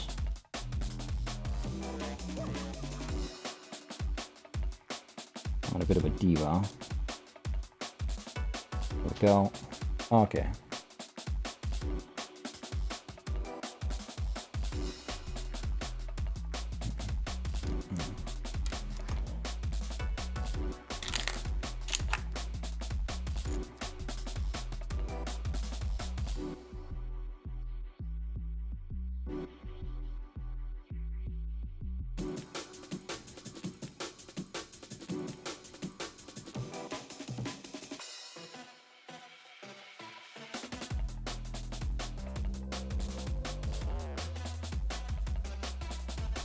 bunch of runner clips, but I'd like to get something that can hold the runners in a vertical stack.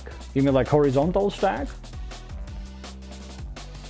Or you mean like this, right? So the runners are horizontally, but they are stacked vertically. Yeah, I mean for that one, these runner and dogs are a pretty good solution. If you're good at 3D printing, you might come up with your own solution for that.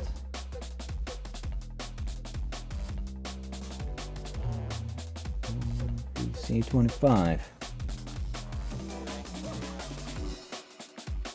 This bad boy. Who's that? Yeesh. Oh, to Papa.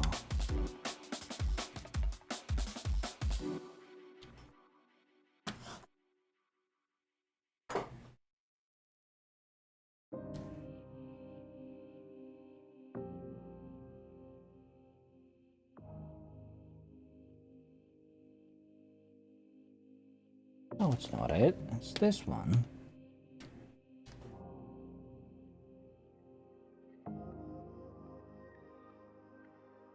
Yes.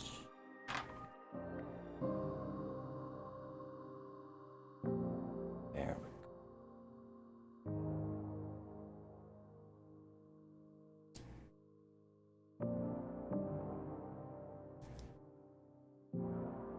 I don't remember how much I bought these runner and dogs for. I think they were pretty damn cheap.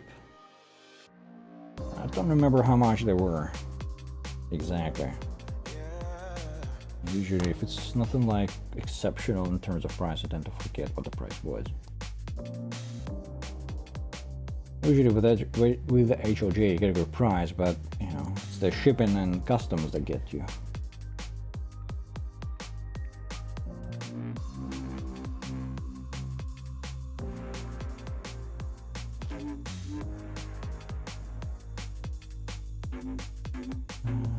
That.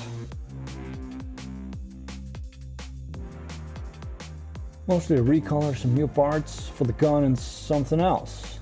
In stock on bandai. Oh, yeah, bandai. The lucky git. Us Canadians don't get bandai.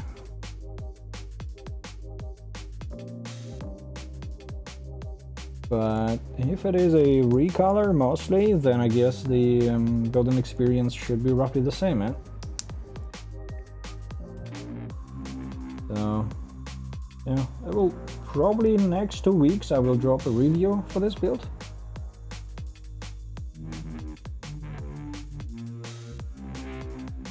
Definitely not next week, because there is still other work to be done on this boy. But soon. In general, though, expect old school building experience, and that's it. Like with those expectations, I guess you won't be disappointed. Still a mighty cool design. It's a great kit, but if you've done some modern Bandais and modern third parties, you might have expectations of like, you know, fully built out inner frames, really stiff joints, a lot of like mechanical stuff, a lot more detail on the outside. It doesn't really have that. It's much more kind of classical design, a bit more, I don't know, less is more kind of thing, I guess. You know what I mean?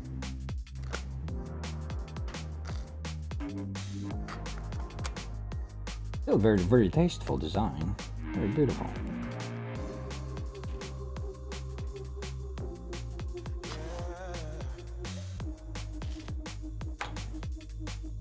I really like this color, like the original color a bit. Such a beautiful thing.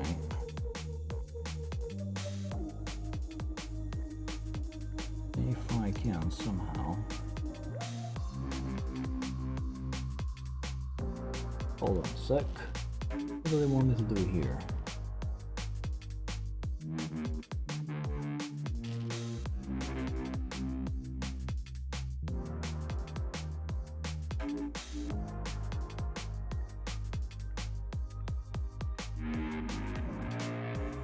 a 12 and 13.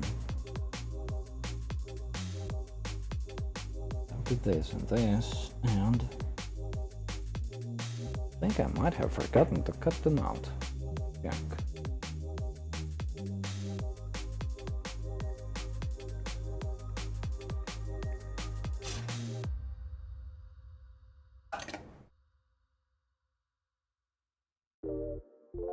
This.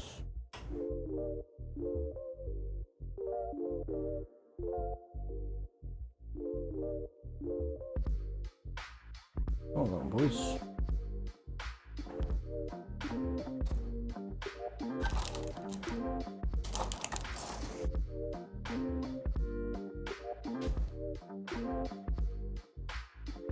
XA, what color is XA? Multicolored and red. Okay, so I'm looking at the wrong color.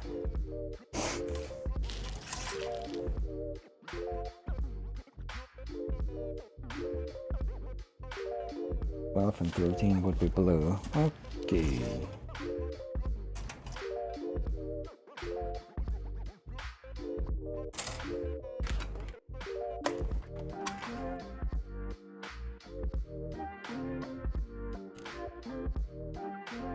They want us to layer blue and blue. It's kind of redundant.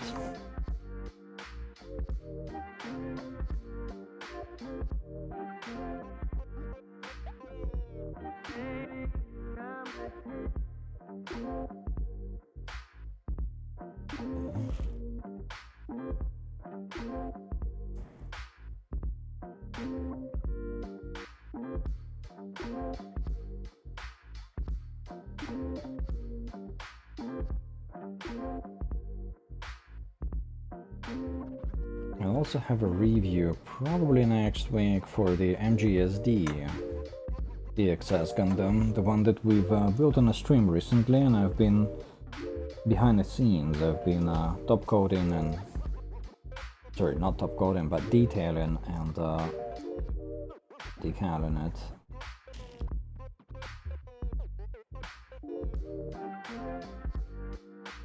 These things are gonna fall off if I try to put them on here. They will not fall off if I put them on here. And that EXS is like a scaled down version of this big bad boy. It's a third party, of course. And if I can figure out where to put this thing, that would be phenomenal. For that, not having it upside down would be very useful. Yeah, but that thing is a bit more modern design. Let me tell you, the joint design on that thing is horrendous on the MGSD EXS. My gosh, just disassembly of that thing caused a lot of damage on the joints. I was extremely careful with that. Just that thing uses. Why do you not want to slide in? What's going on?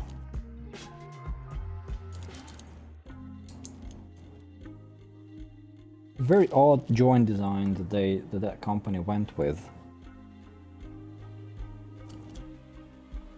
They use ABS plastic and very like oversized ball joints, and that ABS plastic seems to be rather cheap, so it cracks as you try to articulate or insert the joints. Not very thoughtful design, not at all.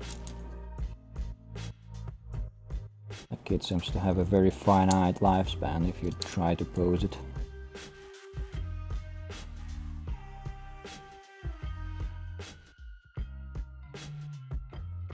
If I slide these things forward a notch, will that help?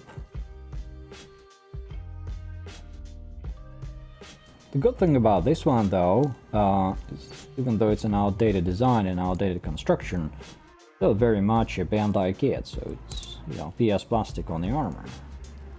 Really good fit, and no issues with that.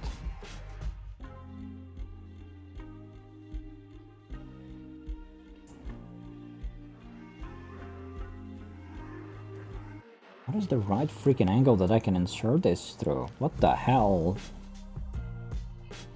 Starting to get to annoy me a little bit here. What am I doing wrong? Oh my god. What if I place these things right there and do it upside down? I think they're kind of in a way.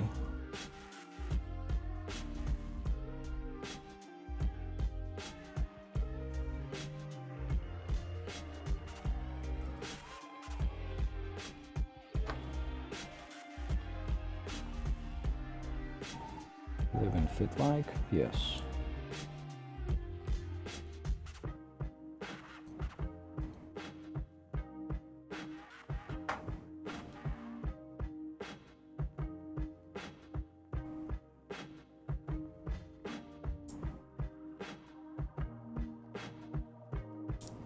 Ah, gotcha, bitch.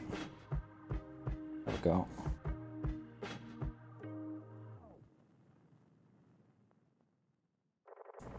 Just kinda finesse them in place a little bit.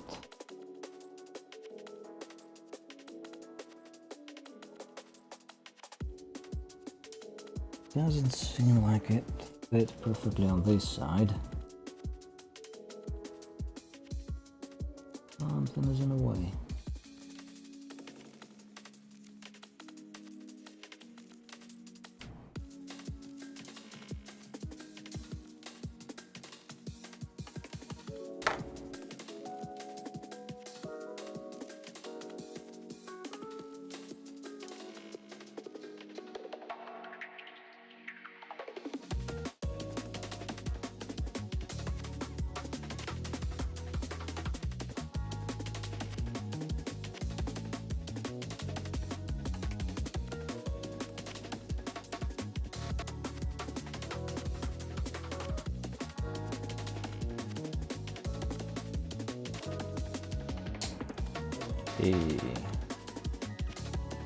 There we go. Something tells me that this assembly will be a joyful experience, but that's a problem for another day.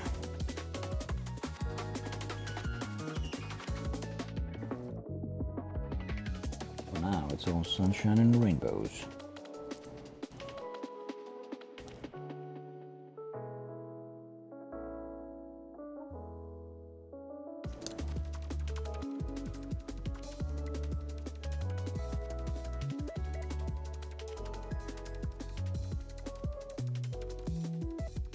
I've built some other like Bandai model kits that were older designs, because the camphor Schwer that I built 2 years ago, I think, at this stage, that was also based on a model kit from early 2000s for a large part.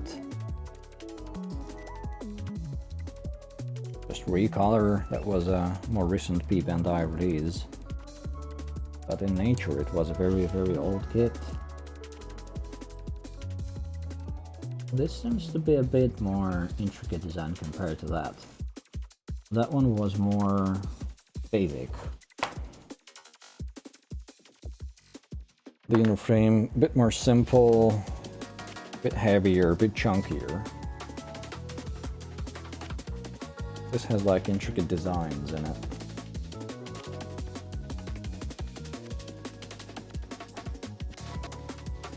I guess when this first came out in like early 2000s, it must have been an absolute technological breakthrough for a model kit builder. It still looks, it's still cool even today. It's not as cool as, you know, some other stuff. Like, it's not gonna be jaw-dropping like, you know, when you build like PGU New Gundam, or PGU or X-72 or Sky Defender, or like, even Jihu 2 from Modern Nuclear. They have like super duper cool, refined mechanical aspects and elements that are just phenomenal. But I can sort of imagine how insane this was when it came out originally. Well, it was jaw-dropping.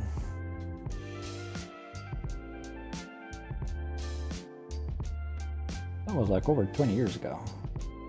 Looking at the dates on runners, lots of them have like 2002 markings on them.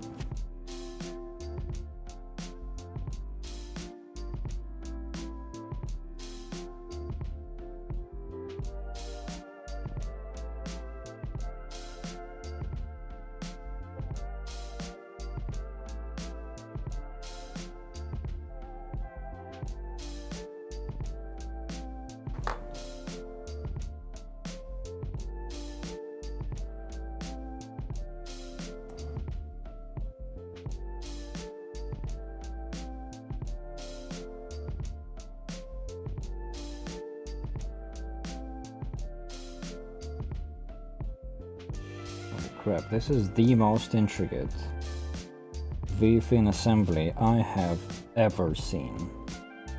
Look at how many parts we get, how tiny they are.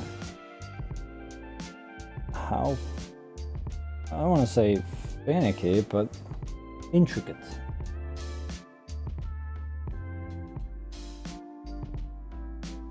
Wow, love that.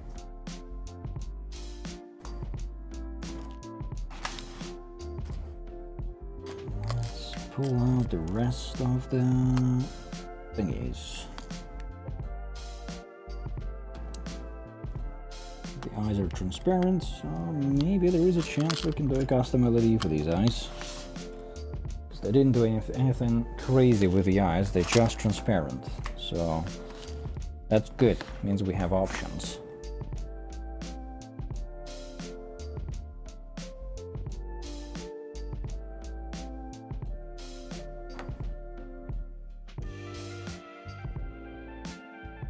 My fear is that if it will feel like MG Victory Verca. Victory, I haven't built that one, so I cannot really draw a comparison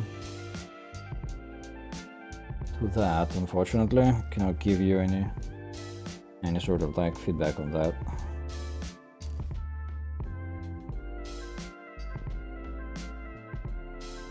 In what sense will it feel like a Victory Verca? Maybe if you could explain that, I could better understand what you mean.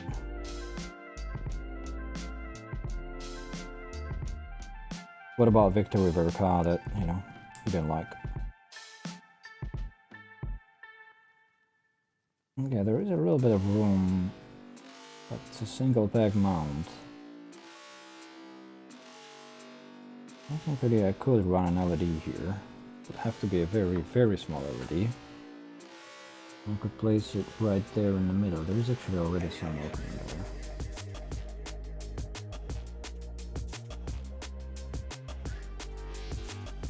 We might do a quick test on the stream actually, to see whether it's a viable idea. Because you never know until you try, right? Not just try to route a small LED here and see if it looks good to the eyes.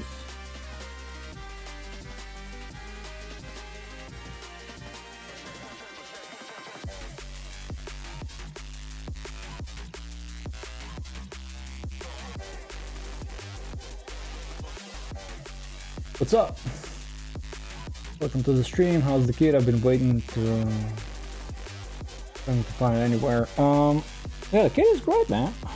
The MG Extra Special Gundam is a bit of an iconic kit, right? Very old school design. So, you know, set your expectations accordingly. It's not gonna be your modern, undergated, seamless experience kit. It's gonna make you put in some extra work to make it look properly good.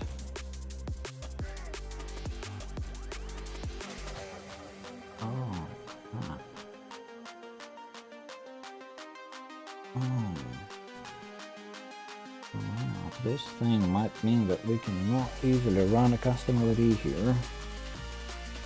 This V thing slides right above the eyes. And that is taking valuable space.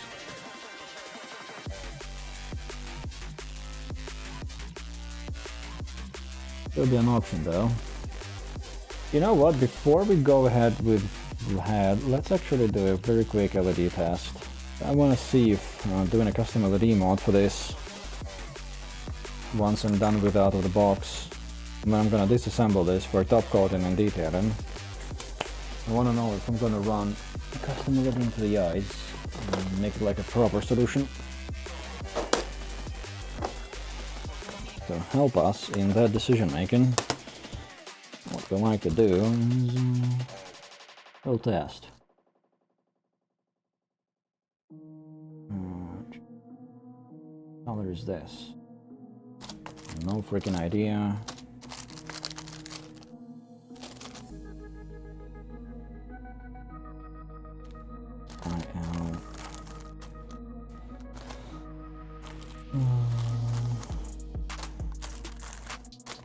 One of them's supposed to be green. The mentioned would have G in the name somewhere. Oh, it has GL, so maybe that is green something. There's also GL. Oh, that is GL. That is GL.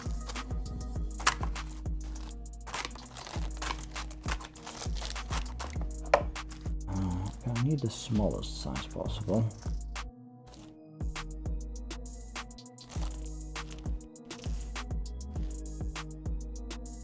This is smaller.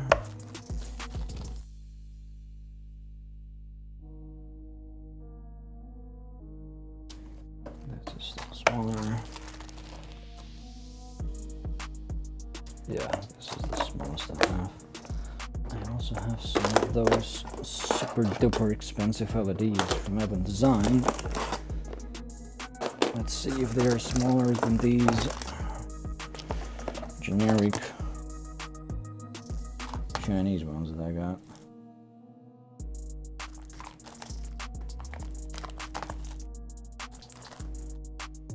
What is this? Where's my fancy stuff?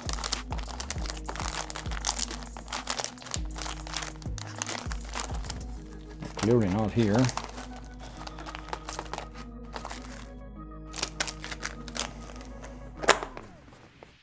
Get another container.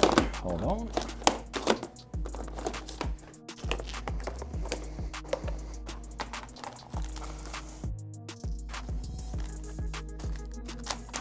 Connectors. Don't care about those for now.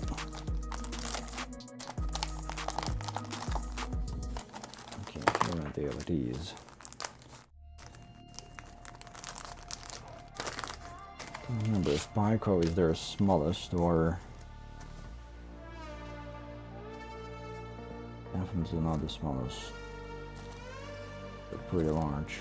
Maybe Z is the smallest? Yeah, it's pretty small. Care about red.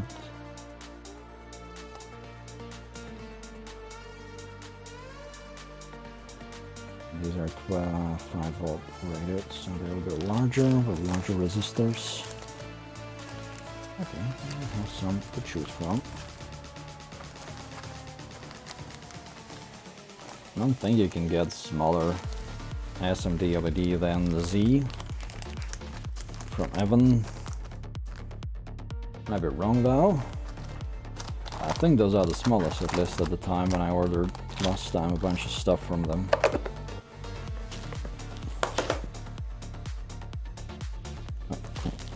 There. I don't remember what the kind of bench is it 40402 or even smaller than that. I think they are smaller than that. Very interesting. Let's do a quick test. I think I have a pre-wired power supply wire with a resistor. It's a 3-volt DC, but it seems to have a resistor in line already. I wonder if it's a sufficient resistor for a 5-volt supply, but just to be safe, we're gonna add another one probably. Oh crap, I missed out on a bunch of chats. My bad. Looks like such a beast. I need to add it to my collection eventually. Yeah, for sure. Yeah, sorry, I forgot about your question. And in terms of finding it, it was actually recently reprinted. By recently, of course, mean last winter. It seems to be on a bit of a like 4 to 5 year reprint schedule by Bandai, but you know, it's kind of a bit of a guess, of course. So when it's in between the reprints and it's scarcely available, the price goes down insanely high. I would only advise buying it at that price if you completely like want it now. Otherwise, pick your favorite store, sign up for in-stock notifications, and wait until Bandai decides to grace us with another reprint of this kit. I bought it on the last reprint, and I bought it at MSRP.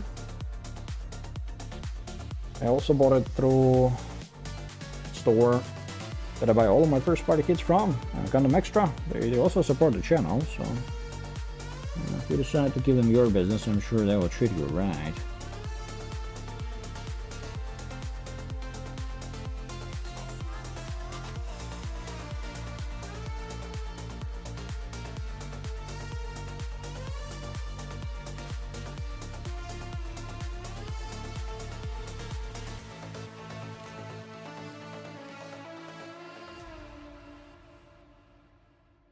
So yeah, if it's already scarcely available, it means that kind of the reprint sold out, and it's gonna be a few years until we get another one. I believe you also mentioned P Bandai. That is, you know, I cannot say anything about P Bandai. We don't have P Bandai in Canada, and we kinda... Oh, shnikes. And that just broke the LED. I think Pico might be a bit too fine for my floppy hands. Let's get something. Okay, it's getting the raw experience of LED modification by yours truly.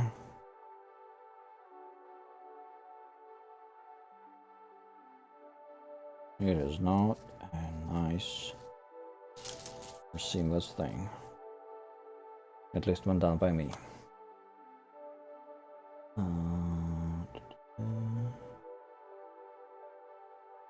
It looks nice eventually.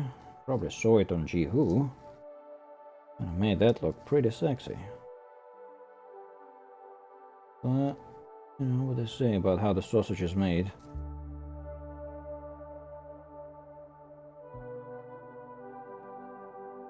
Whoever packs this thing, I hope they have freaking a pimple or something, because this is just evil packaging. How the hell am I supposed to pull it out of this freaking nest?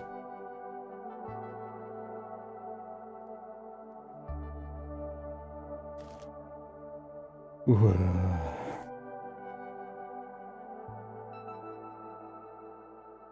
managed to also twist them in a knot.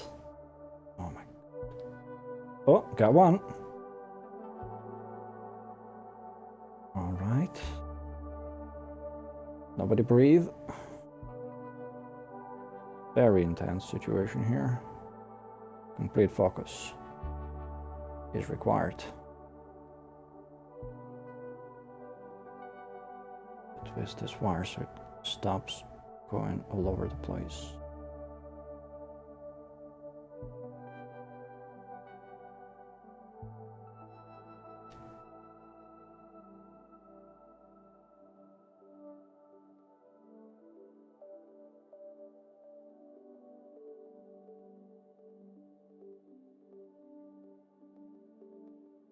Best I can do is sort of point the wire down at the eyes. LED kind of down at the eyes. Then probably I can lock it in place using the VFIN assembly. Not to risk the breakage of the VFIN, I'm gonna actually disassemble it. and only use the inner frame of it for the test. Really like to not break it.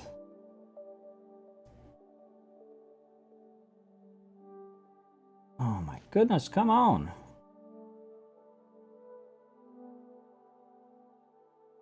Doesn't want to come apart. Do I have to take that risk? Might have to. Okay. Take a deep breath. Do the key.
We might be in business here, boys. We might be in business.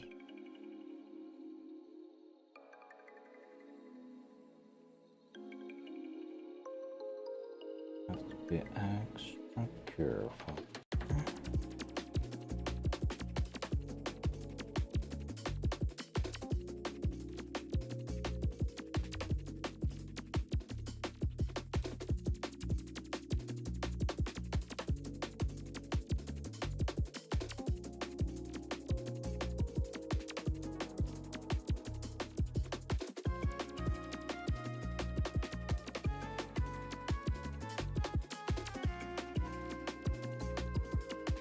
Let's see if that destroyed the LED or not. I know that these bad boys are wired with appropriate resistors, so I don't need to worry about wiring another one. If not for like shitty packaging, I recommend these things anyway. I think I'll link them in the description of my videos. Because these Chinese SMD LEDs are like freaking $8 at a huge pack. Very good like value proposition. It's a bit difficult to work with when they're packed like that. So you have to untangle them, and that takes a good second. Let me find my test wire leads.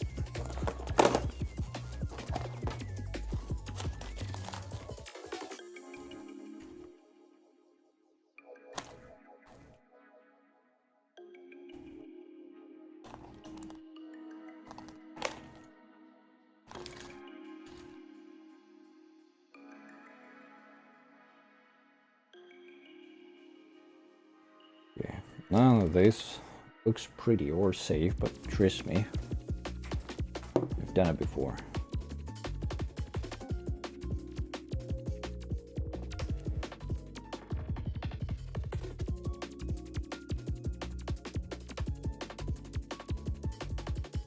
Sometimes it even works.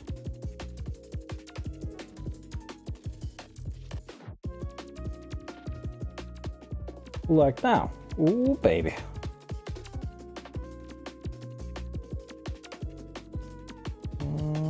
Not too bad, I would say. Not too bad.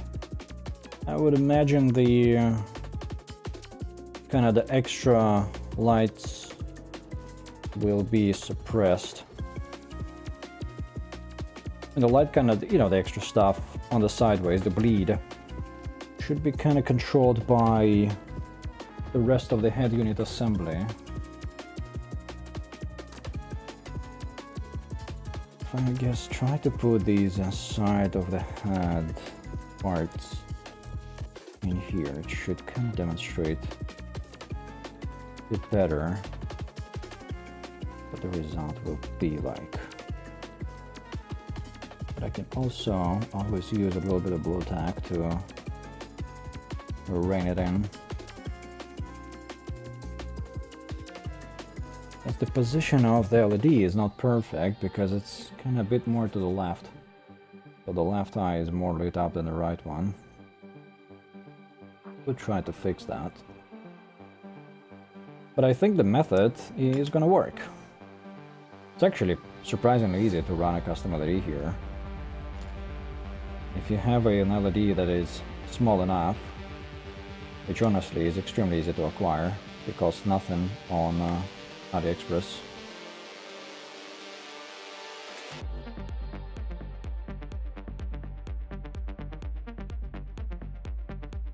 You don't even need, it seems like you don't even need to modify the head unit. You kind of just place it right there. Let me actually zoom in.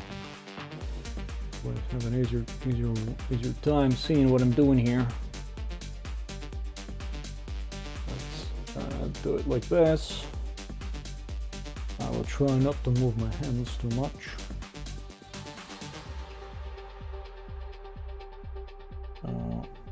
Kind of goes on the side of the head here. And then the wire, but it stays there.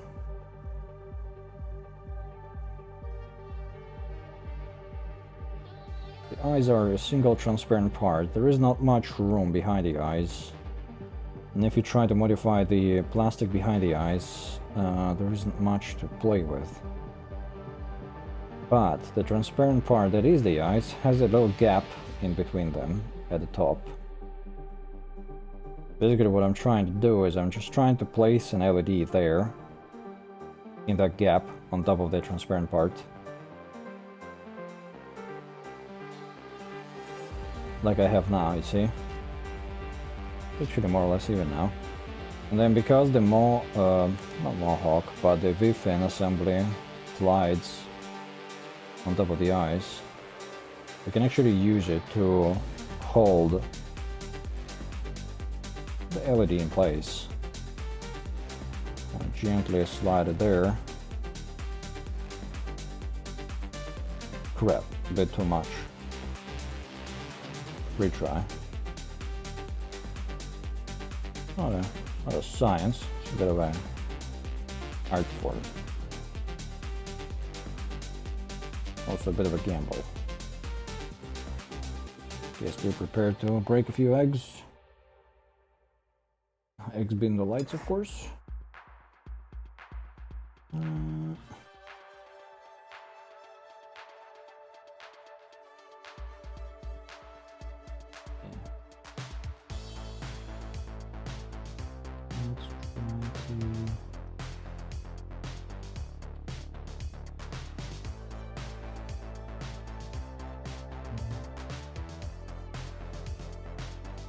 Yeah, LED keeps sliding back. A bit annoying. If we can kind of make it stay put by pressing on the wire.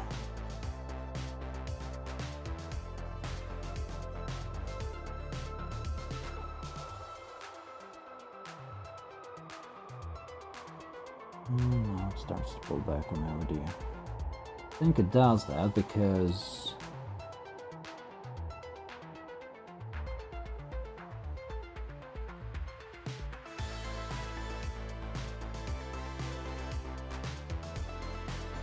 the V-fin assembly has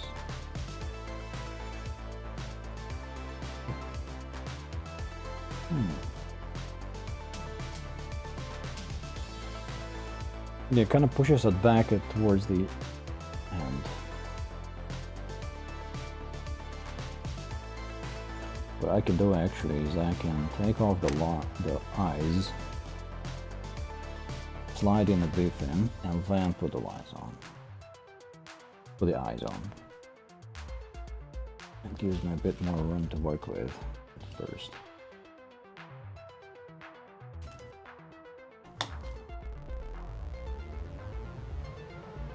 Let's see.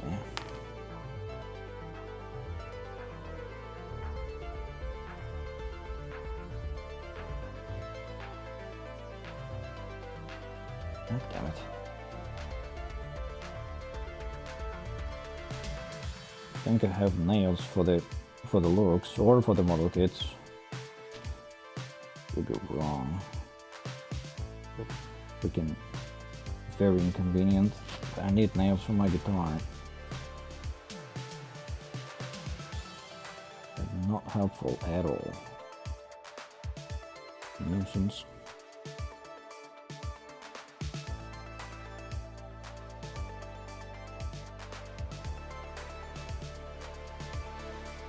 Oh crap, I'll put it outside there.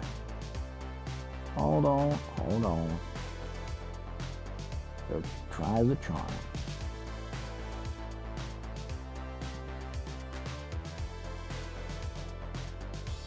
My eye fell out. Okay, now let's try to put it right in the middle, like that. And why the eyes on top of that?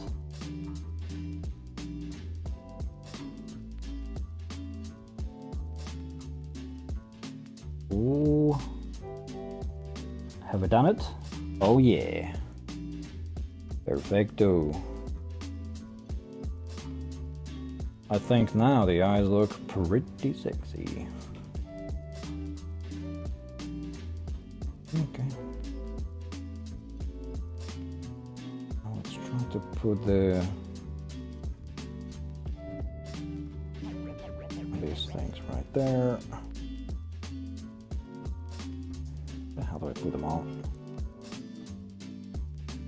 I like that the eye is at the top and the LED is at the top, and it illuminates the eyes from the top, so you don't get that direct LED light into your eyes when you look at the kit. I hate it. I hate when people do that.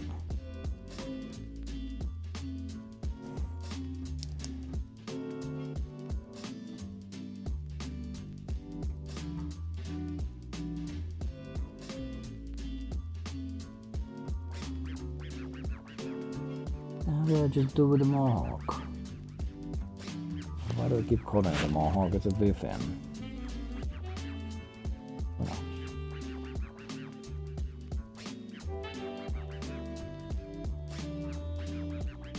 Yeah. Take it out. Alright, boys. Technical difficulties.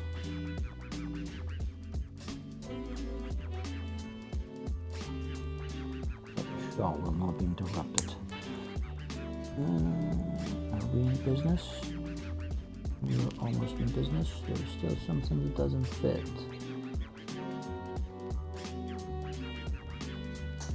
Oh, boom. I think that looks pretty darn good. What do you guys think?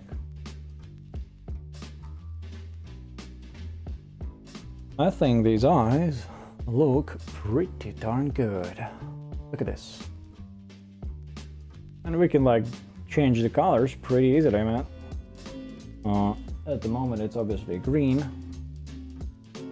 Can easily make it red, blue, yellow, whatever. I'm gonna stick with green by default.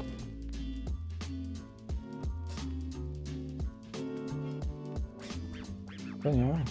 All that's we're gonna have to do on top of this is just manage this wire inside the body somewhere and have a little power lead going under the action base so we don't kind of see it on the beauty shots when we're done with this build.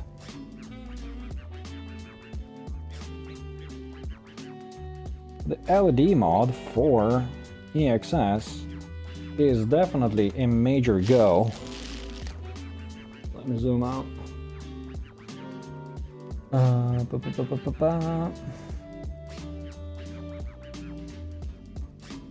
Felt very frail in just about every limb and torso. It looks great, but he only does stand.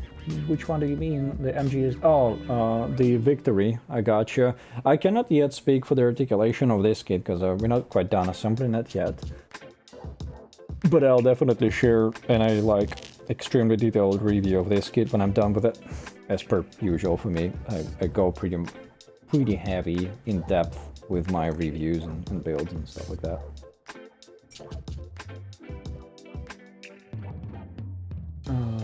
You can do ASMR. Oh, thanks. Do I need to take a bubble bath? Do ASMR? Is that how they do it? Or am I mixing it up with something else?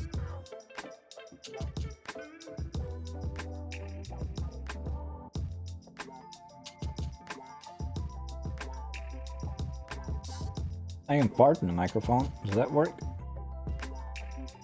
Or am I missing the point?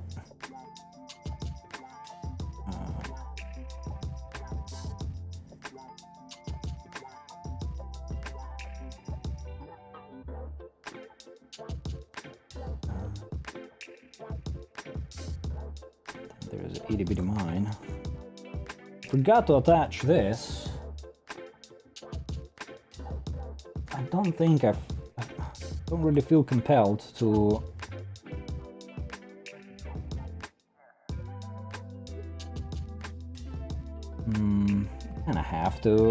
kinda have to. Otherwise the heavy unit looks a bit empty. Oh, alright. Alright.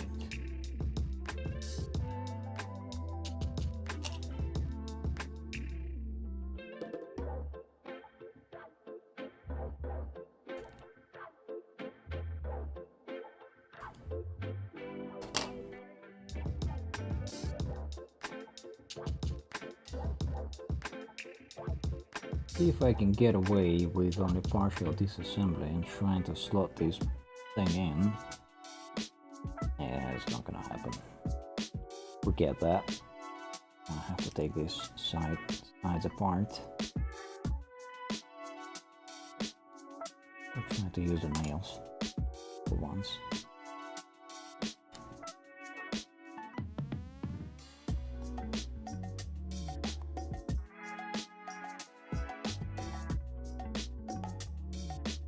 Really shouldn't, because when you try to use a nail style, pry the plastic off and it kind of ruins your nails. I think this high stakes situation is a valid excuse.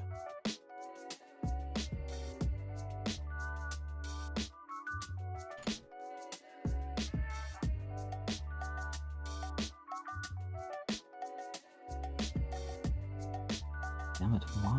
Why are you not fitting?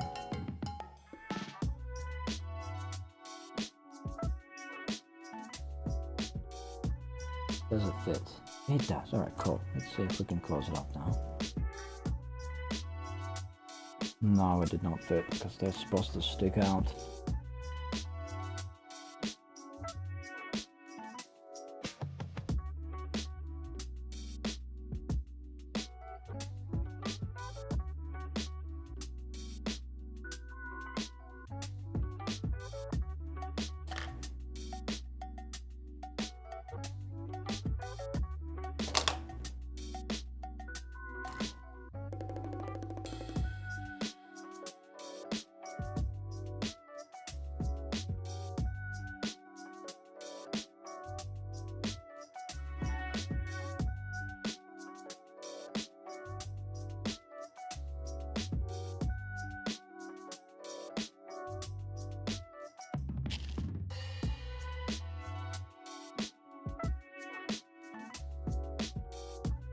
I don't get it, man. Are these things supposed to stick out or not? Manual doesn't really tell me. On the manual, they do seem to stick out just a little bit.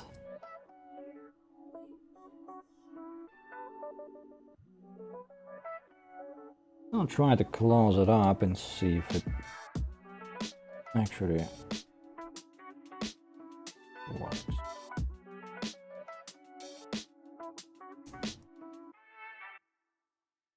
No, it kind of runs into them. Clearly they are not. Or they're supposed to be.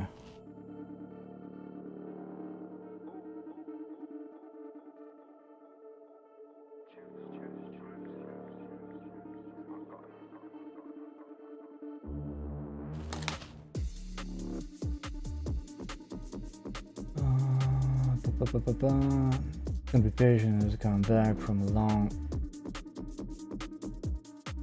break, 2 years. Oh dang, 2 years break, man. Whew, that's a hell of a break.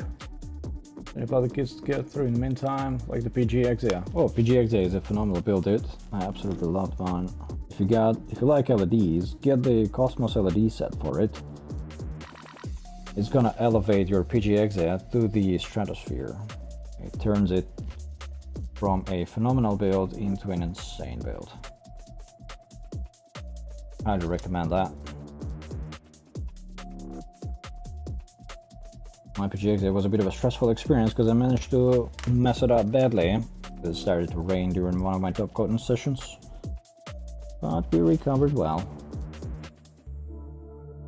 It turned out all right.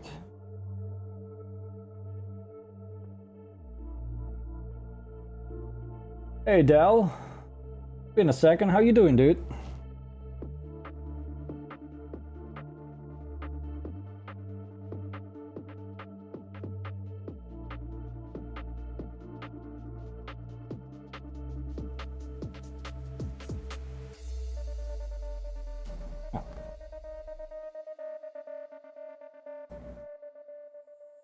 Oh, you found my channel through the Exia. That's awesome, man.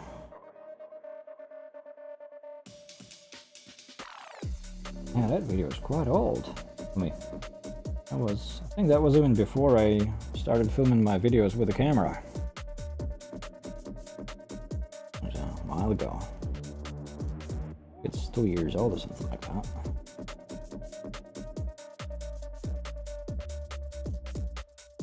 I've gone a long way since. The build though is still phenomenal. I love my Exia. She's on a shelf next to my PGR X72, and she's an absolute badass. Those Cosmos LEDs every single day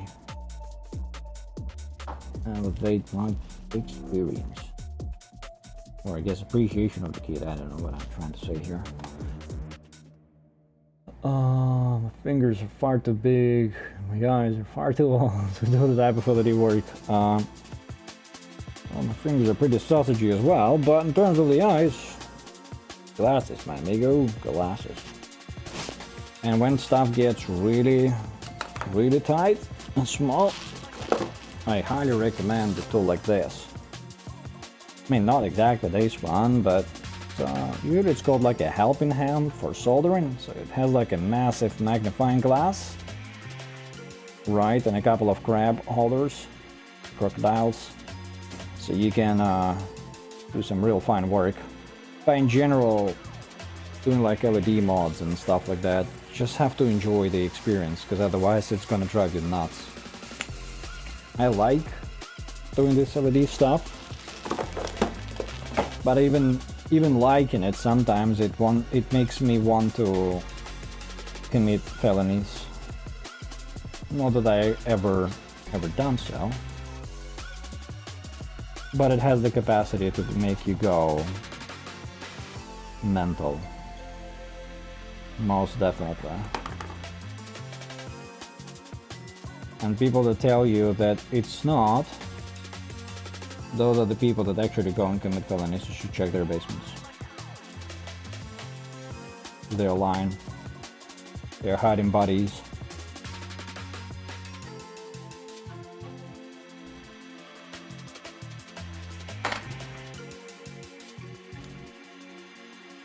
No sane person can do custom LED mods and not shout out loud like a maniac every once in a while so your neighbors think that you've gone mad.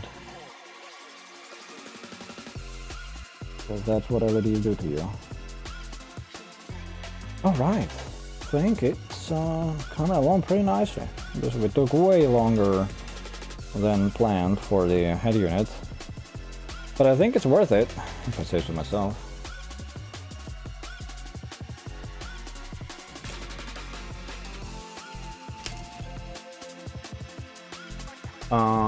Goddess my backlog, hell yeah, dude. Was a dream kit. Hopefully still is. I mean, EXS is a phenomenal. It's very, very freaking old. What is it? 2002 markings on the runners and stuff like that. Absolutely nothing is undergated. Everything is a huge freaking what do you call it? Like the gate marks, the knob marks. They are everywhere, man. Everywhere. In some cases, they are quite outrageous, like here on the side. And then check this out. This is a hell of a gate mark here. So even if you sanding this out is gonna be a challenge, because you're gonna have to sand the entire surface here to make it even, right? Ideally, obviously this kit is for the amigos that paint. Because I do quite a bit of sanding on this kit with my razor glass files, right, and stuff like that. The problem with those is that if you try to sand a gate mark like this, it will create a divot in the part, and it will be very obvious where you sand it, right? So you either like sand off an entire angle here, or you sand the entire surface, which is like a lot of sanding. It is a bit easier to deal with if you paint, right? Because what you do then is you try to achieve even surface with harsher sanding sticks, and then you kind of polish it off and then you paint it. But if you try like out of the box builds, it's like a different type of challenge. But yeah, undergating did not exist when this kit was designed. Even though it's still very much a cool experience, it is nowhere near the quality of, you know, what we get today from your in eras, infinite dimensions, modern nuclears, you know.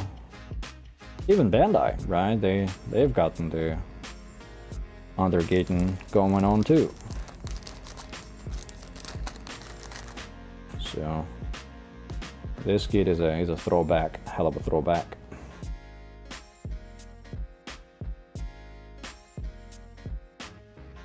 Honestly, whoever packs these LEDs, they just, I don't know what I wish on them. Maybe like indigestion for a few days, or like a nasty pimple. But they deserve something. Like the fact that they choose to pack these LEDs in such a way that makes it impossible to get just one out, and you have to deal with a freaking spider's nest of wires, and they stuff all of them in this tiny bag. I think they need to feel the pain. They need to feel it just a little bit. I'm joking, of course, for legal reasons. But honestly, why? Good product. Why do you have to make the packaging so painful?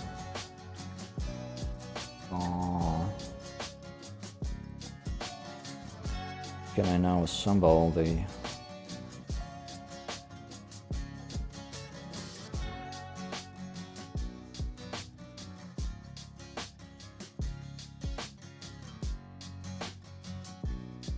Obviously, we're not gonna manage the wires now, because this is just another box build. Still have to disassemble this entire thing later for the works.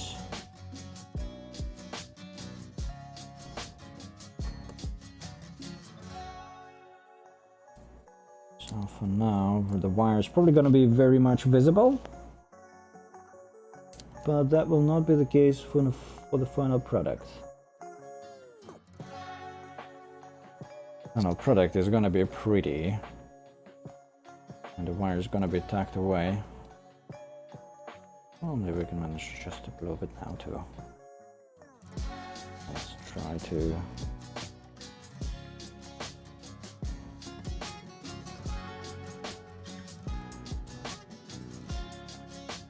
Oh, it snaps there. Oh, the disassembly is gonna be pain. Okay, well, gotta do what gotta do.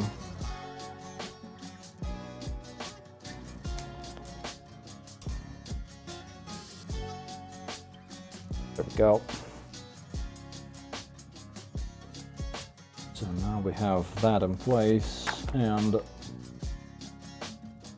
does it mean we can slide it onto the freaking torso? Hold up.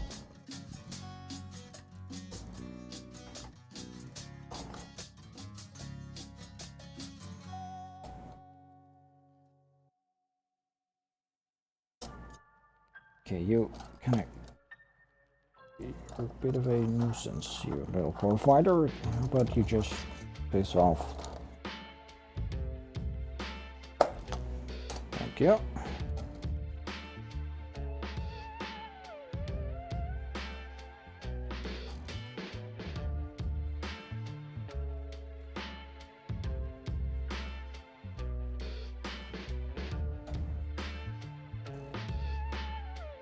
Probably should look at the guide, but what's fun? What's the fun in that, right? I'm just gonna kind of YOLO it.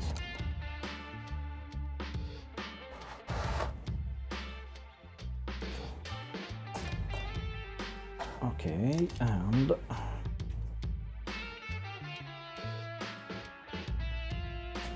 I wish I had like a separate camera angle set up to show you guys what it's starting to look like, but I do not. What I can do is try to kind of flip it around to get so you can see what it looks like. We still have the legs to assemble.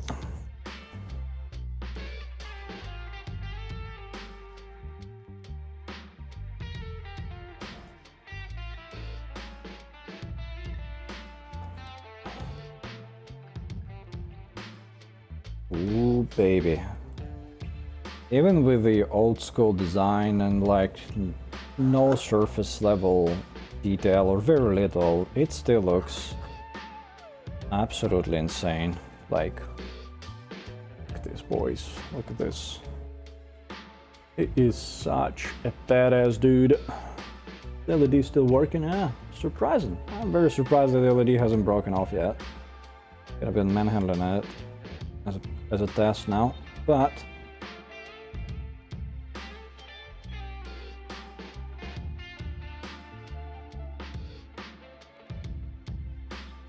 look at this beauty. Absolute beauty. Love it. Even with this like super duper basic pose, he already looks extra mean. Obviously the chest is not fully snapped into the core fighter. I don't want to kind of try to install it without looking at the guide. And I'm afraid I'm gonna break stuff. Would rather avoid doing that. Oh, hold on. We can hide that a little bit. Look at this. That looks even better. Even better.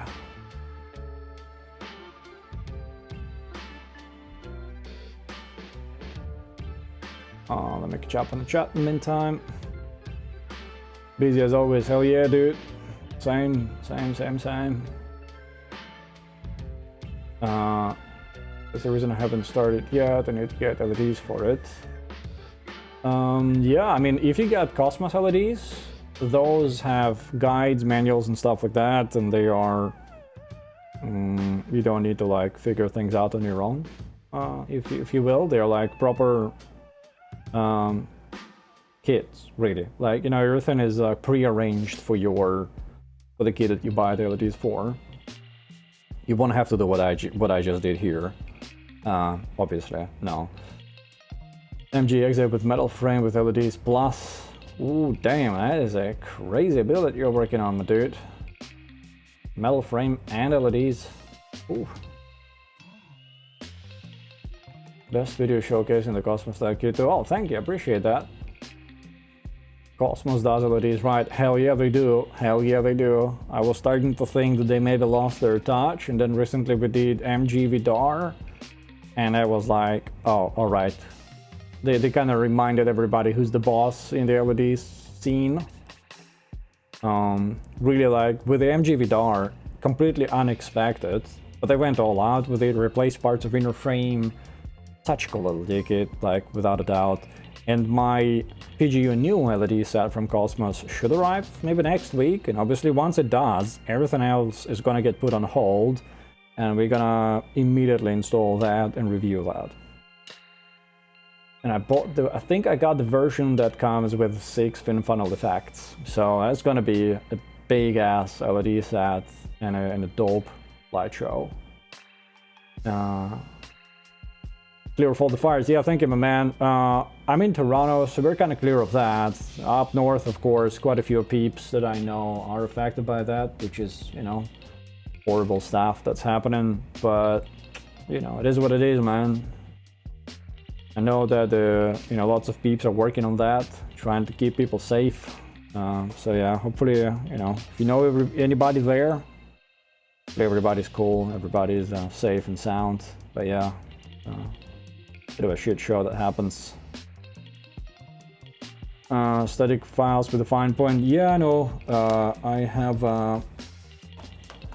have this like an other razor that's a bit slimmer. So usually a combination of these two does me well. But I have been considering maybe buying a few static files as well to kind of test them out. Yeah.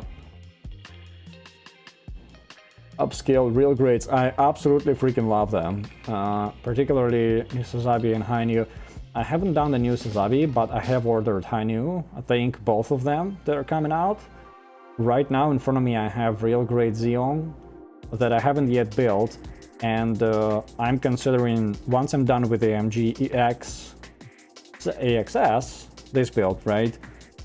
I'll probably build real grade Xeon upscale real quick, because the real grade original Xeon is hands down probably my favorite real grade kit, even though there are so many cool ones. I also love real grade Sazabi, real grade 2.0 version 782, new Gundam, Hainu. Real grades have amazing kits, but I just love the Xeon design. And I've done upscale 782, I've done upscale God Gundam. There's a video on the channel for that. They were from Fat Cat. Amazing builds, great experience, really good value as well. So I hope that Xeon is also really good, upscale Xeon. I know that there is also a transparent version of it. I got the regular one. So yeah, I love that. I like that we get... So for example, I really like the real grade Hainu. I like its color scheme, I like its proportions. I do not like master grade Hainu Verka.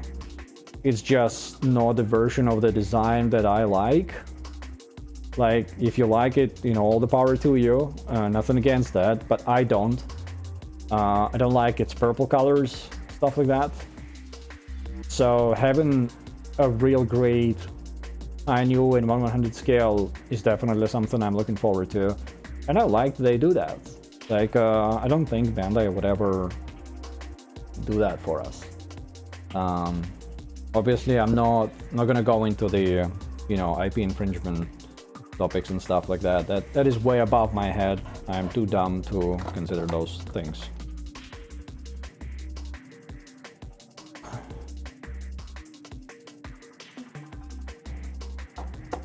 From my very simplistic consumer perspective, the more model kits and code choices I have that I can buy and build, the better.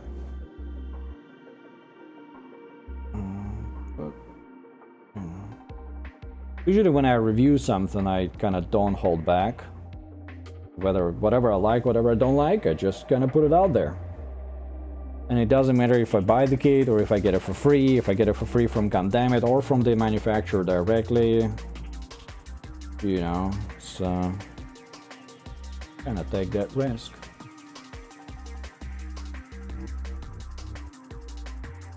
So, yeah.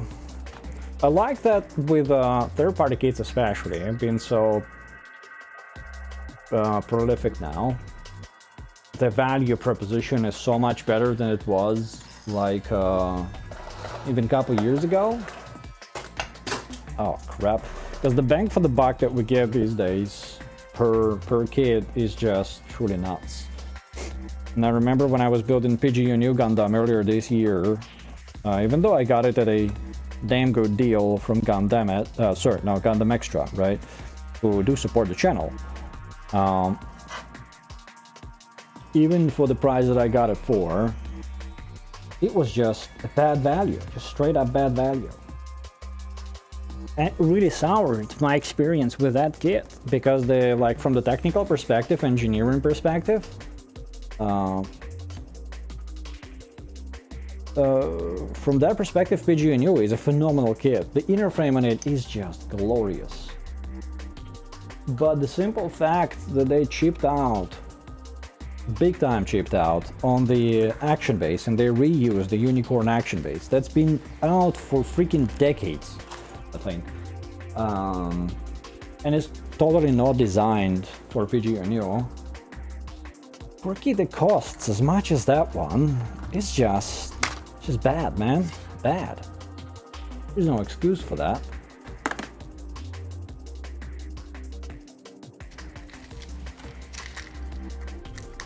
You know?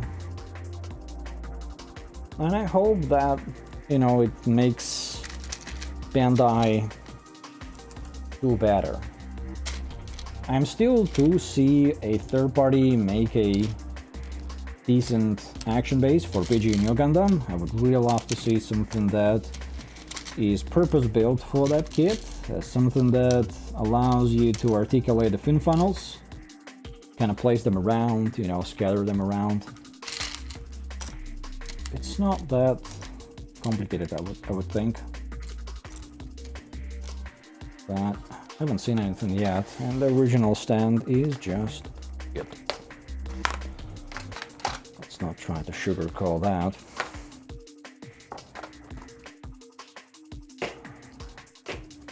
To save exactly, I mean, yeah, you got it right, man. To be honest, I think it's like maybe machine packed or something like that, so because it clearly looks like it's just shoved in the bag. And also, it probably cannot I shouldn't complain, considering how cheap you get them for.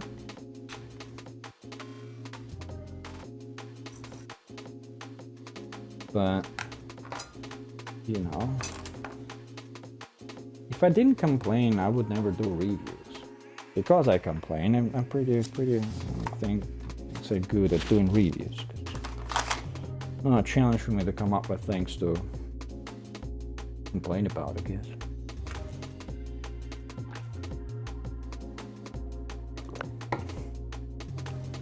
When you're doing a review, you can ask yourself a question whether you're complaining for the sake of complaining or it's a valid criticism. But you still get to complain.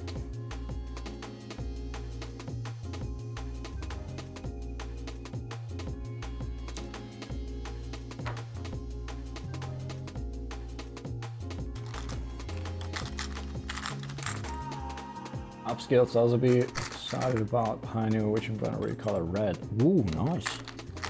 Which of the two High-Nus you're gonna buy? Upscaled ones.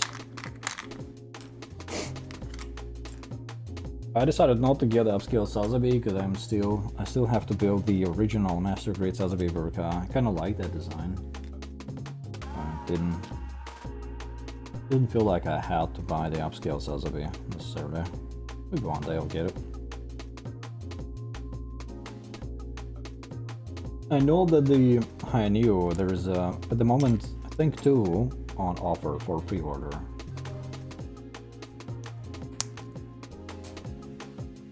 One that looks like a cheesecake on the promo picture, and another one looks like a model kit on a brand picture. Don't remember the names, let me double check. Let me see.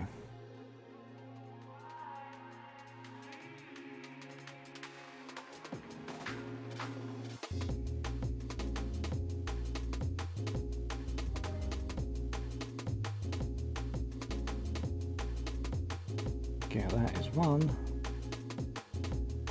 And there's two. So there is this, right? There is Bison model, which seems to be like a faithful upscale. And then there is crap, hold on. This. I mean, like a cheesecake on the pictures. I don't think somebody posted actual pictures of it. Oh, are they like comparing them? So yeah, I'm not sure which one of these two I'm gonna end up getting. Probably not both. I don't see a reason to get both. At the moment I have both in pre-order. I can see that the price for the cheesecake looking one is already available. Pretty good price, less than $100. Let's see, I'm curious how they compare them.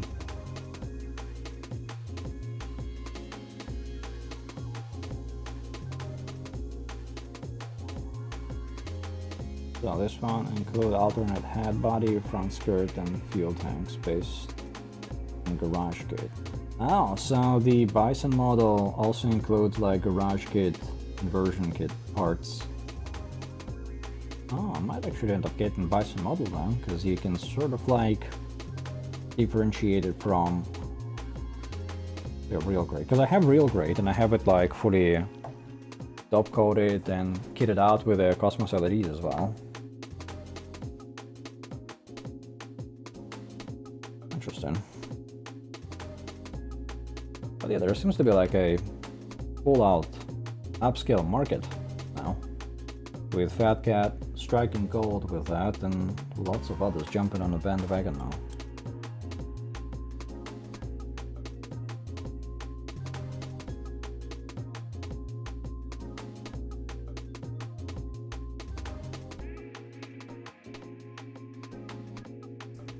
I believe Fat Cat also changed their name, right, to keep dodging the big bad wolf.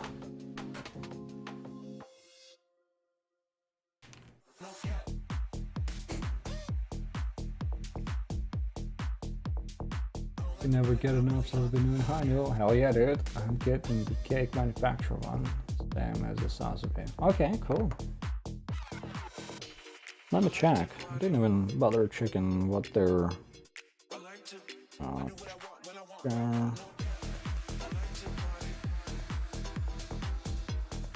oh, look at that.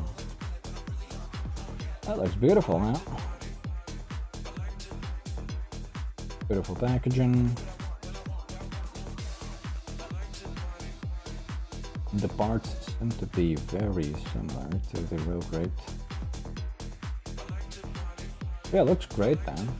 Looks very much like a very careful upscale of the real grade Sazabe, yeah.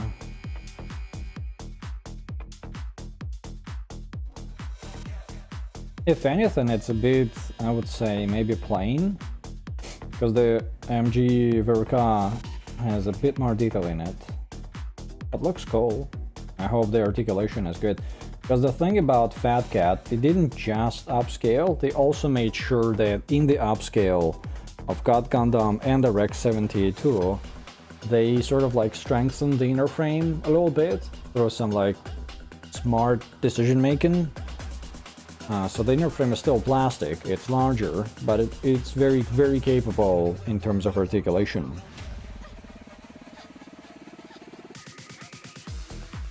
So, yeah. Hopefully these brands also kind of do a good job with that.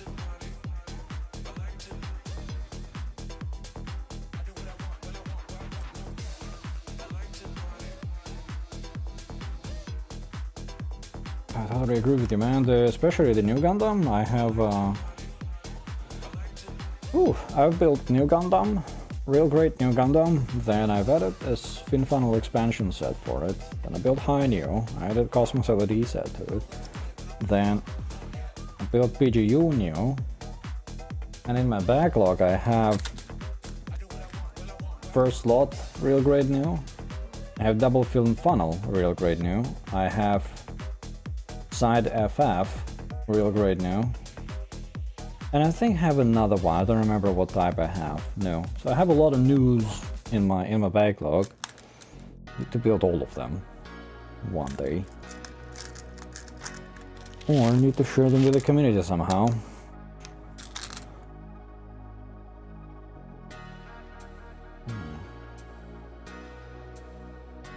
I think real great new is hands down one of the best real greats that they made. Easy. Oh, look at this.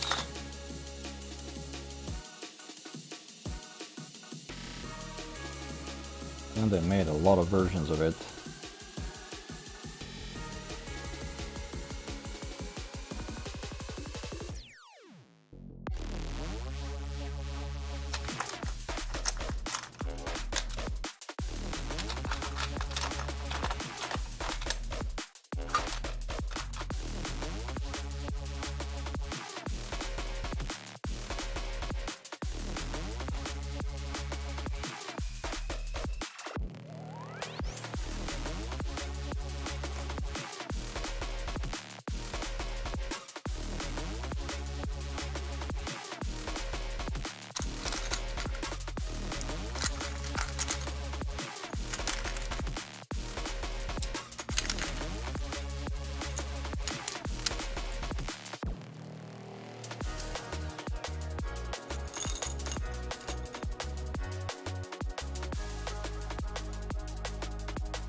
That's that. Oh,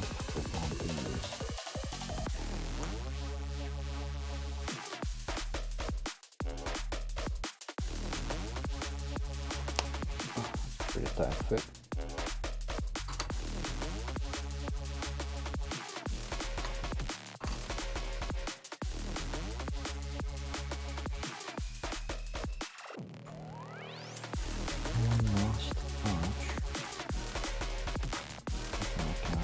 With my fingies.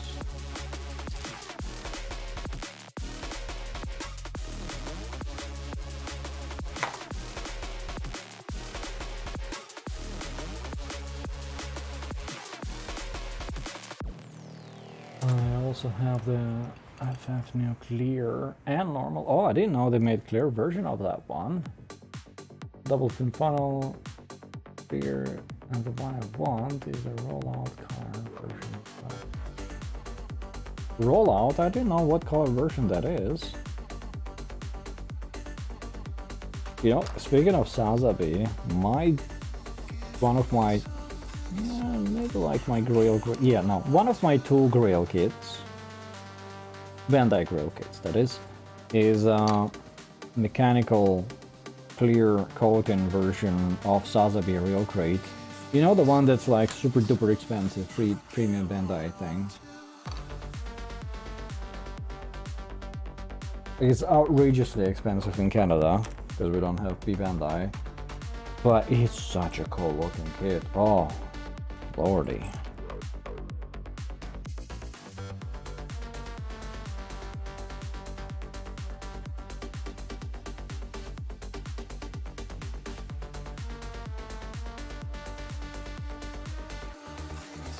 Saw some pictures of it.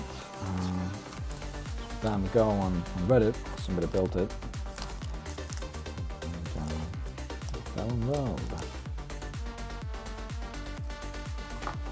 My real great Bandai kind of holds a special place in my heart. It was my very first Bandai build that I top coated. Did a royally bad job on it. Because not so much of the top coats, actually did top coat itself fairly decently, but It was before I even discovered water based water decals, yeah.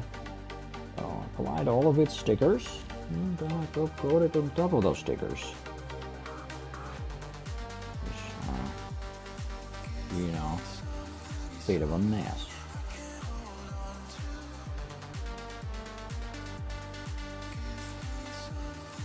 But they still look actually fine, because shiny top coat has a tendency to kind of hide the stickery nonsense.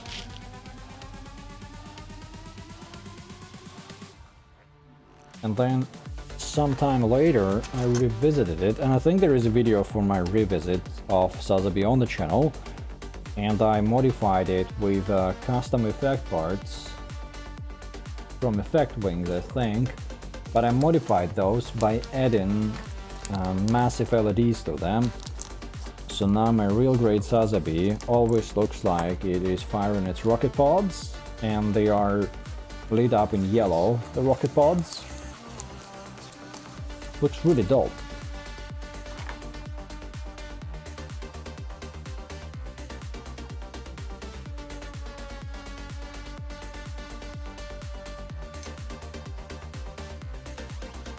And I added a red LED to its mono eye. So, he's a really cool looking dude now. Have also baked plans for the master grade Vercom whenever I get around to building it, maybe next summer. I wanna source some metal parts for it, because that kit is so popular. I guess it has a lot of aftermarket add-ons, such as hold on.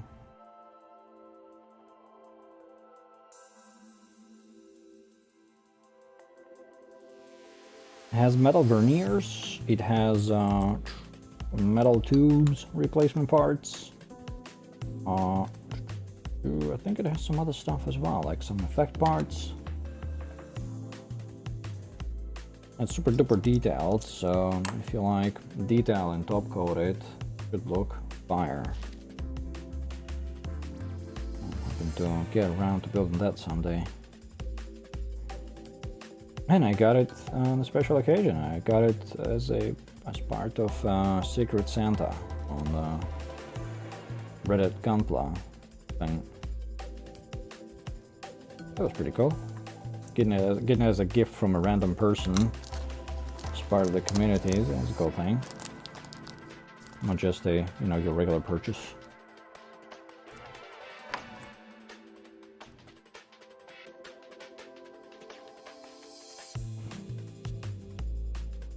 Go.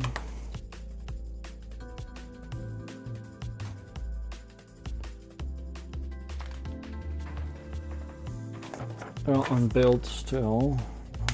Welcome to the club, man. Unbuilt is the name of the game. You're even gonna go? Yeah, for sure, man. Thank you for hanging out. Appreciate your support always, my amigo. Have a good rest of the weekend.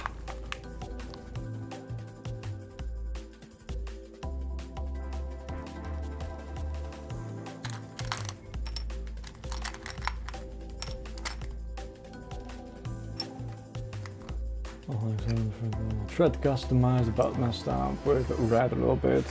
Yeah, time to try again. Time to buy a new one. Or it's still happy memories, right?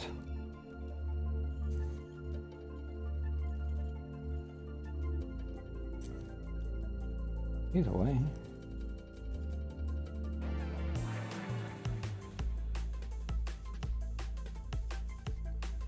Like, in terms of messing up, my very first build was perfect grade red Stray Gundam. The amount of mistakes I made with that build is horrendous. I tried revisiting it once or twice already. But damn, I kinda give up. There is a lot of fixing to be done with that bad boy. But had I started with something less cool, I might have never stayed in the hobby. completely shocked in a good way. But I read it straight that there was no way out for me once I built that kit.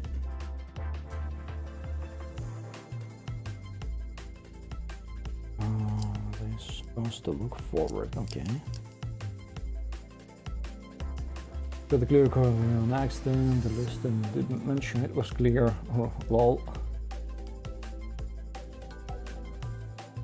Oh, gotcha.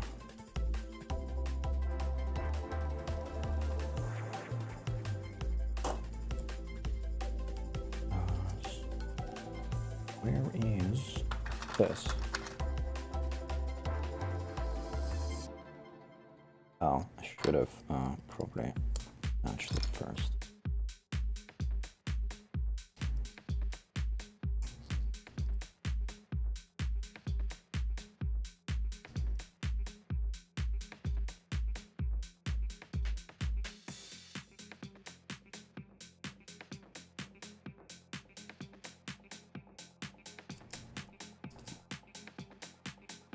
Where is something that will help me put it in place? Good idea.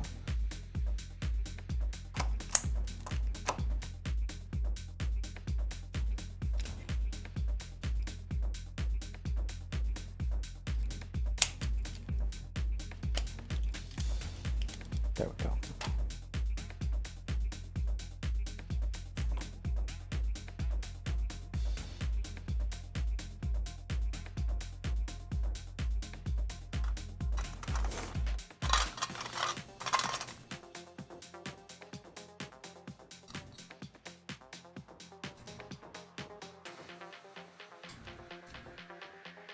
Now, what the hell?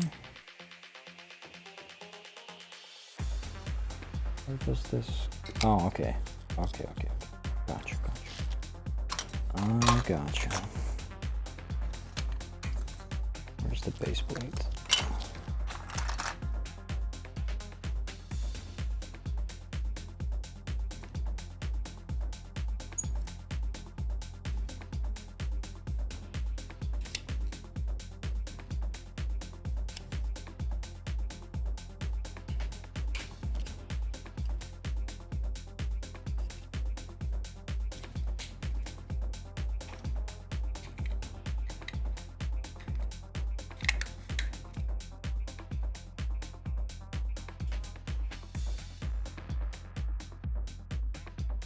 Oh, of course they tell you about the inside parts after the big picture and never look at. Okay, step back.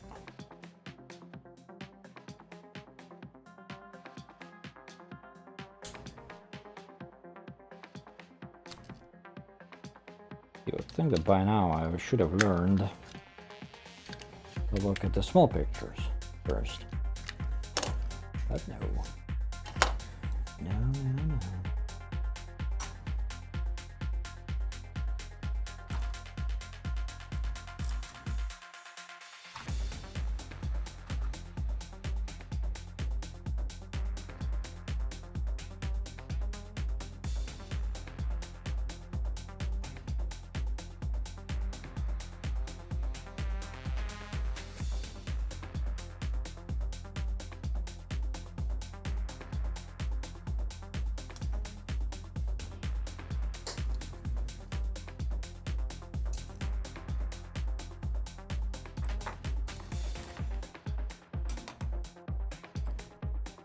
Like that, and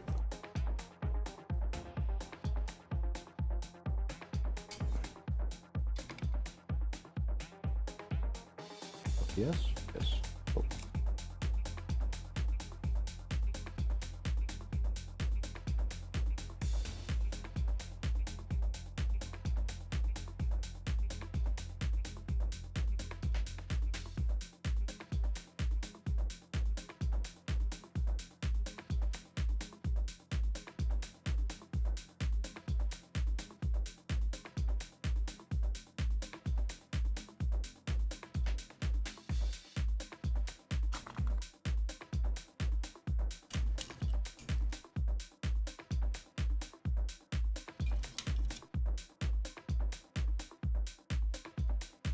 these thrusters are amazing design, like even after all these years.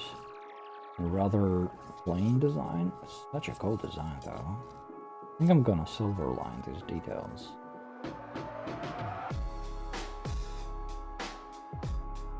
Not sure if I'm gonna top coat the gray black plastic, because it looks kinda nice as it is. And if I don't top coat it, the silver line will be pretty shiny. But it might look extra beautiful top coated though. We'll see. Be determined.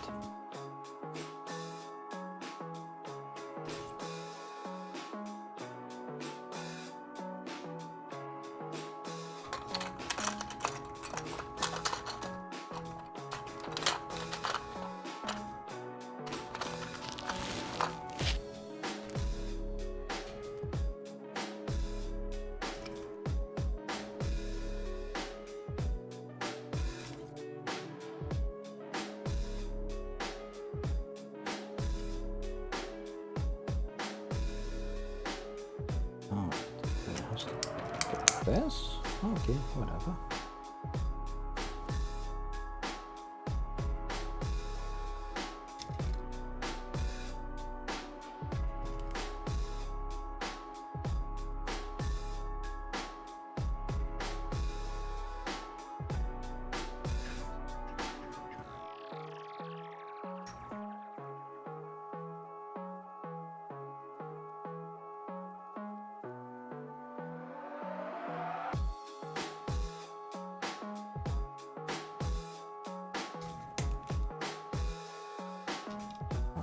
That and like that.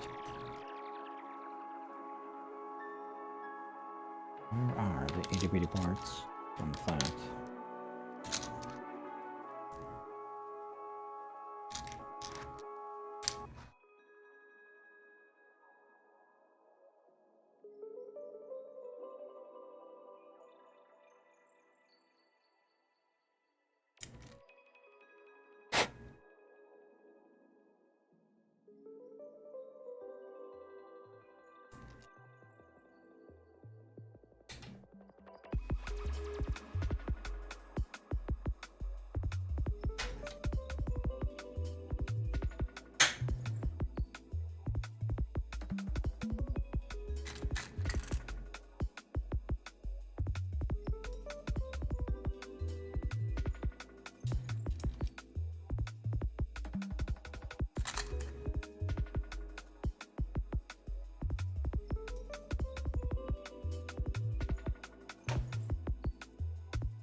The mountain guys, these are the guys. Okay.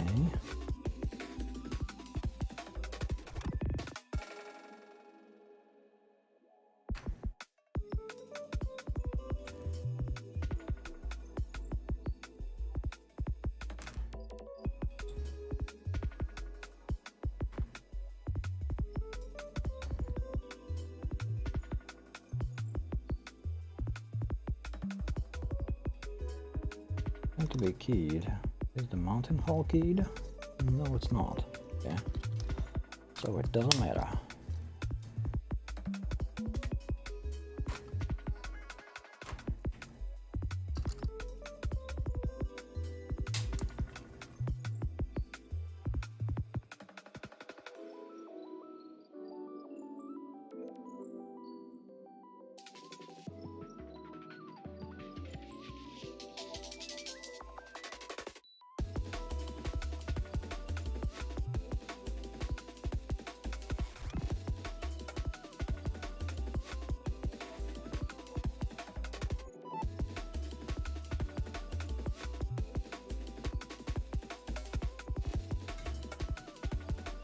We also have thruster covers.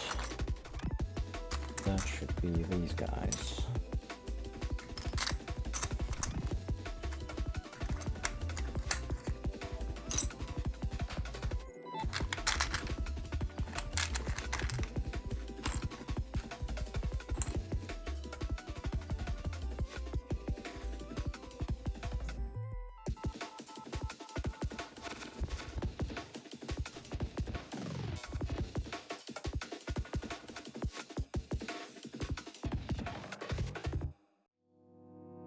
Hey Gundam Nut. No worries, my dude. A good dinner and a good food coma is always awesome. I had one earlier today as well. I had a little occasion to celebrate yesterday. I ended up ordering some pizza. Didn't eat most of it yesterday, but when I woke up today, I just felt like eating way too much pizza. So I did. Overdid it. Way overdid it. So food coma is recent occasion.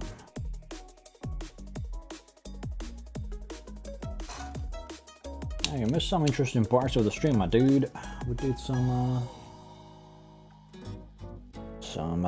what are we doing today? We're assembling the bad unit that is. I'm just trying to kind of do two things at once, and I'm not very good at that. Trying to assemble MG Extra Special Gundam, and as part of that assembly, we also did a quick LED mod for the eyes. That was, I think, the highlight.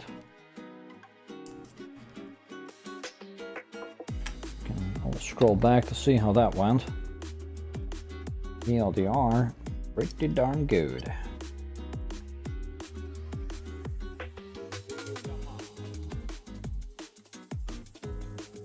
Yeah, so we did assemble the arms, chest unit, head. Now the thrusters. I also prepared the parts to assemble the legs. There's like 3 containers of parts that I prepared for the stream. One of them is completely untouched. The big DSPIAE container full of leg parts. Honestly, I don't think I have enough juice in me to do that today. I'm starting to think that I'm gonna finish the thrusters and call it a day. There's still quite a bit to do with the thrusters. And I'm not a much durable, or I guess endurance person. Slowly run out of batteries.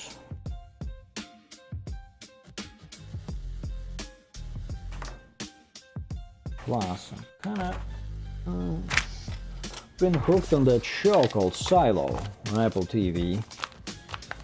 So I really liked Snowpiercer movie, and maybe like first 2 seasons of the show on Netflix. Then I kind of gave up on it. I like these sci-fi stories in like closed-in, like post-apocalyptic environments. Kind of my jam. So Silo is very much a show that I like, right? The setting that I like. I discovered it only recently, and it's kind of hooked me. I really want to finish the first season. Still have a couple episodes left there.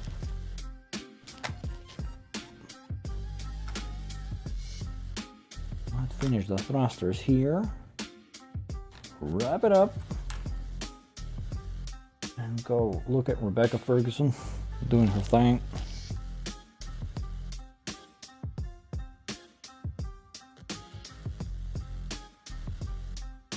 But before I can do that, I need to find the right part, which is not an easy feat.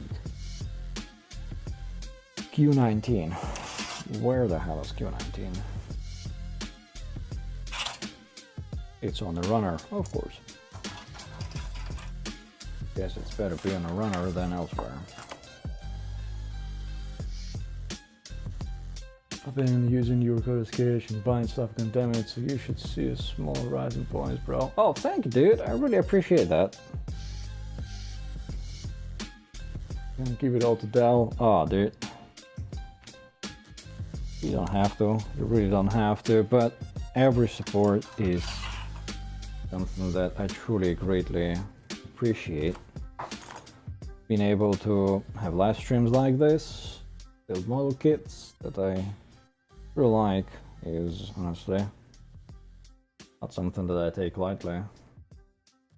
If you decide to not just check out my content and join the live streams, but actually use, you know, like a review record or whatever it is, have my forever appreciation, dude.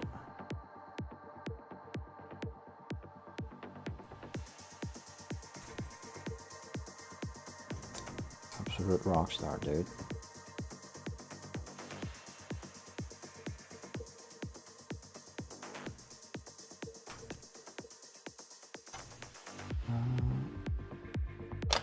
So now we go here.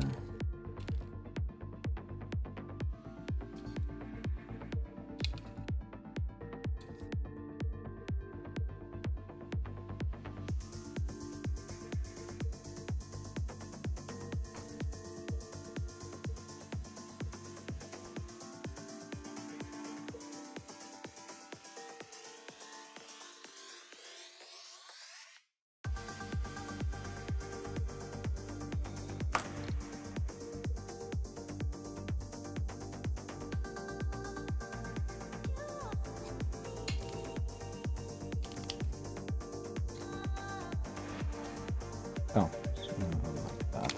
Not upside down.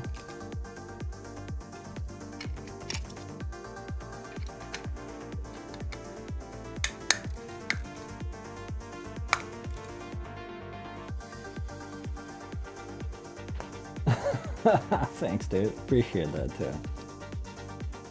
Really do appreciate all you boys hanging out on the streams, the support on the channel, all of it, honestly. As I mentioned before, I'm working on something to kind of create more ways, I guess, for us to interact and you know, for you guys to also, like, well, for me to give back to the community and just, you know, give us more opportunity to interact in general, right? Obviously, we do use the community on the YouTube quite a bit, but I am slowly creating a Discord server. Just need to make sure it's kind of set up properly and it's worth your time. And when it's ready to roll out, it'll be also full of perks. Not entirely sure when it's going to be ready. I don't want to create like false expectations in terms of timelines. First I thought I would try to align it to like next subscriber milestone, but then I figured, why wait, just release it when it's ready.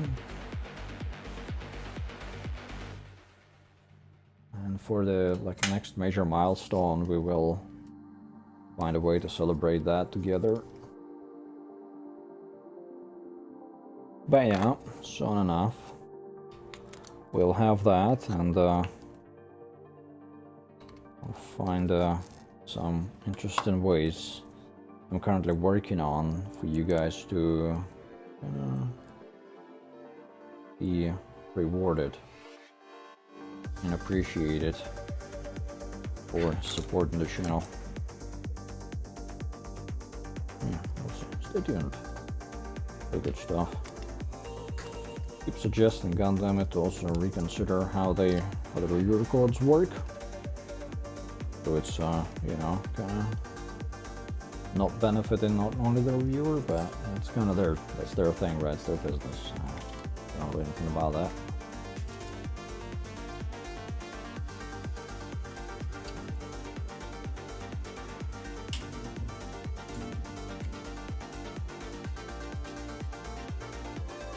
Yeah, really appreciate you guys doing that. No, it doesn't, you know, give you anything extra.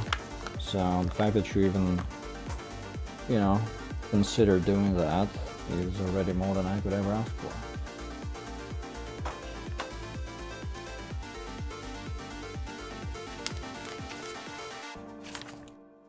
Sorry if I don't sound too enthusiastic, but after a few hours of stream, I'm starting to lose words. Man, I tell you what, it's fun to deposit money for upcoming kits, but it's not fun when Gundam sends you 6 emails. Oh, 6. My record is 4. Gave me a bit of a... my heart skipped a bit. Yeah, I'm not gonna lie, it did.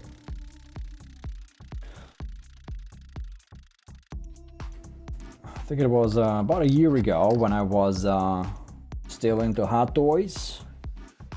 And when you get like a couple of emails, even the same day, about your kits, you know, like pay the full deposit for the kits, it is sometimes a bit shocking. Let me tell you, when you get a couple of those emails that invite you to pay like $300-400 bucks per figure because they're ready to ship or soon will be ready to ship, you're like, oh crap, I forgot about that. I need to spend $1,000 on stuff. And yeah. I was actually discussing with an amigo of mine earlier today my backlog situation. Because on one hand, I remain hopeful that I will slowly build through my backlog. On another hand, I very much realize that I acquire kits at a faster pace than I build them. Which means that I will never get through my backlog. And also the pace at which kits are being released these days, and obviously as a reviewer, and also as like a hobbyist and a builder myself, there are very few older releases that I'm genuinely excited to build. Like this MG EXS is a phenomenal kit, and it's an older release, and I don't think I'm wasting my time building it. And I hope that you guys will enjoy seeing it once it's ready and it's, you know, a review on a channel. But there are not many such kits. And the majority of them that I've acquired since I've started a hobby, I'm sort of coming to a realization that I will never build them. I'll be kinda currently working through some ideas on how to handle that. Like selling kits is... I don't know. I don't want to do that.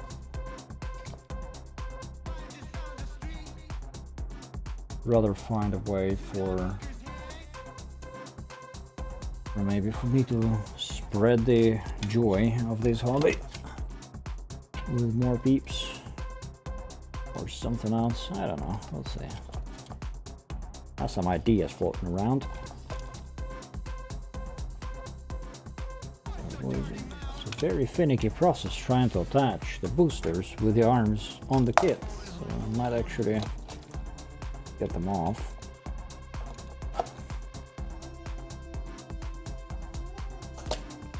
Let's try to make sure this doesn't go away. Okay, let's have it balanced. Layaway program. Yeah, I would imagine it's a warehouse consideration. I cannot speak for them, of course, but I would imagine they don't do that. Because even when I have multiple kits arriving, like if I have several things that, you know, kind of ship out at the same time, sometimes even the same day from Gundam, they never ship out in the same box. They all are packaged separately. So it doesn't seem like they do consolidation necessarily.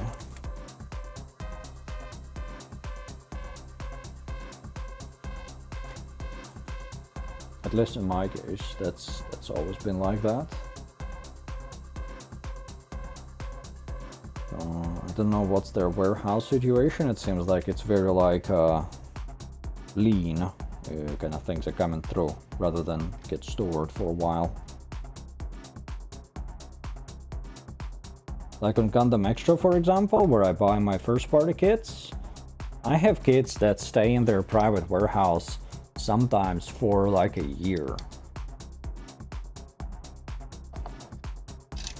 And while it's cool, sometimes it's another coping mechanism to buy kits that I sometimes even forget about by the time they arrive. Because at some point they would like tell me like, hey, would you like us to ship out your private warehouse? And I'm like, oh yeah, sure, go ahead.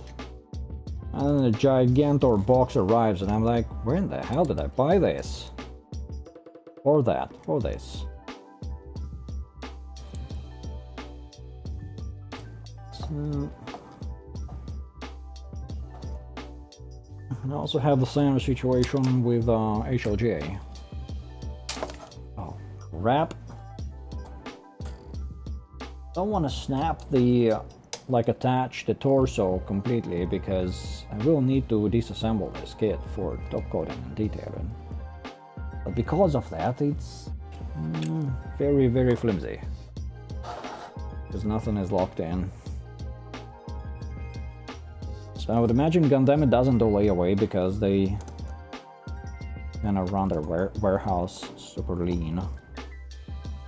I might be wrong, I don't know. Didn't bother looking into that. Don't know much about retail.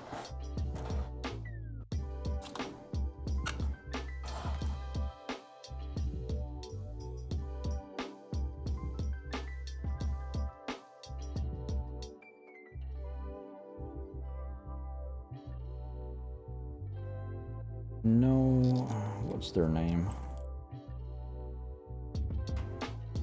Sideshow. I don't know if Sideshow does layaway. I know they do like paying parts installments. That's what I do. All that.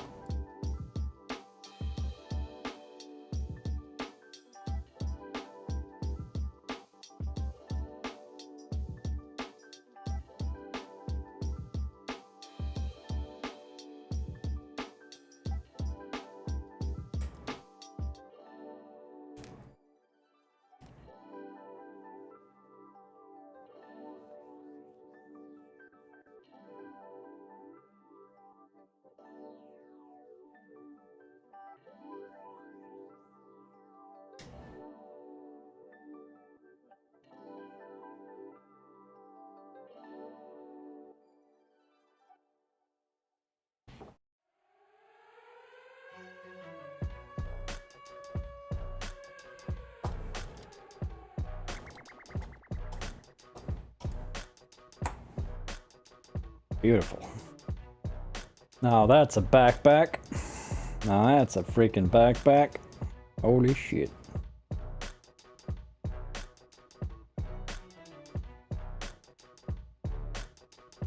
No, negative.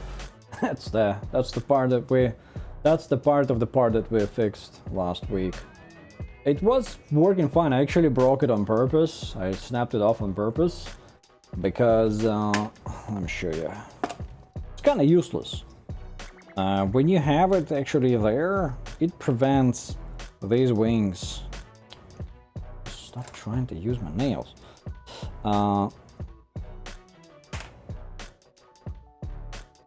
So when that part is there, it prevents these wings from opening up like that. Well, actually now it's still the little nub there still is stopping the front wing from fully opening, like that, right? So when I noticed that, I just kind of snapped it off back. So we did all that work for nothing, essentially. But it was a good exercise, right? Oh, practice.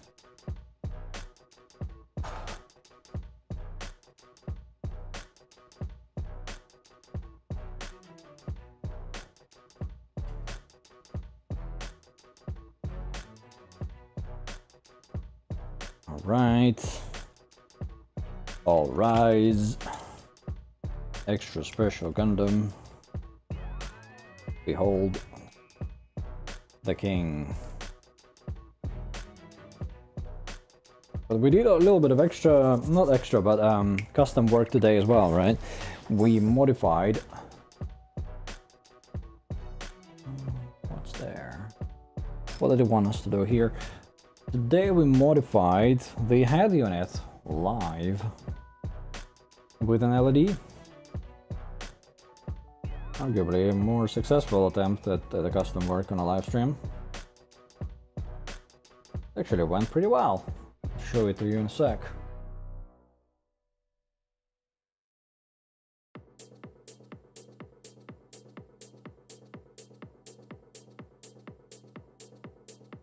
That is for the gun mount. I don't want to put it on now. Check this out.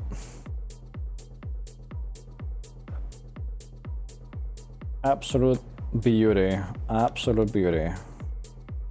Even out of the box, without like any work done to it quite yet. Very minimal gate cleanup. No major sanding or work with glass files yet done. All of that is still ahead. The panel lining, top coat and decaling, all of that is still ahead of us here.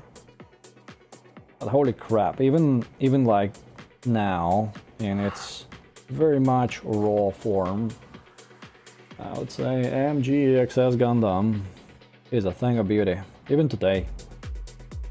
Freaking glorious. Just presence. Raw power. Love it. Really, really love it. If Bandai was to make like a new master grade version 2.0 of the EXS with a lot more surface level detail, I don't know, I would buy that in a nanosecond. Or a third party, I don't know. Why are they slipping on this?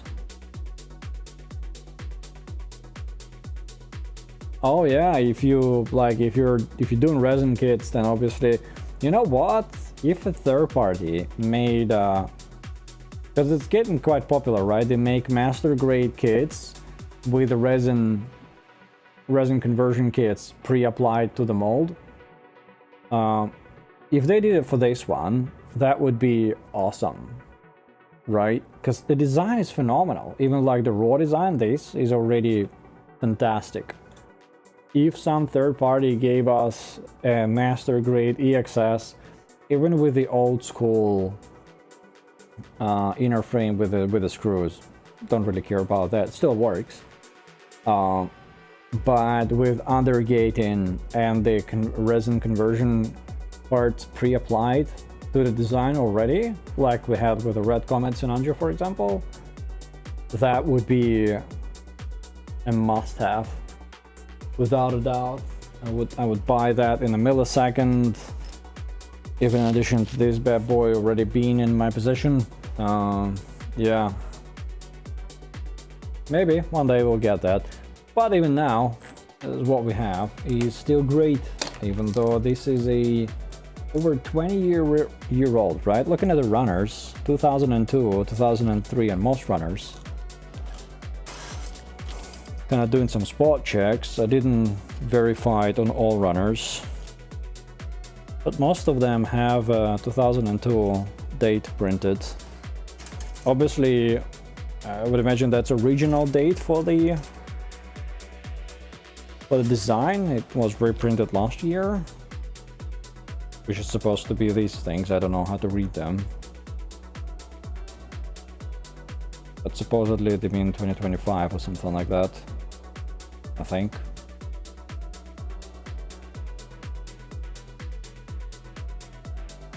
Yeah, so it's a great kit, man. Great design, great design. So all of those third-party upscalers and resin kit appliers chase arguably more recent releases.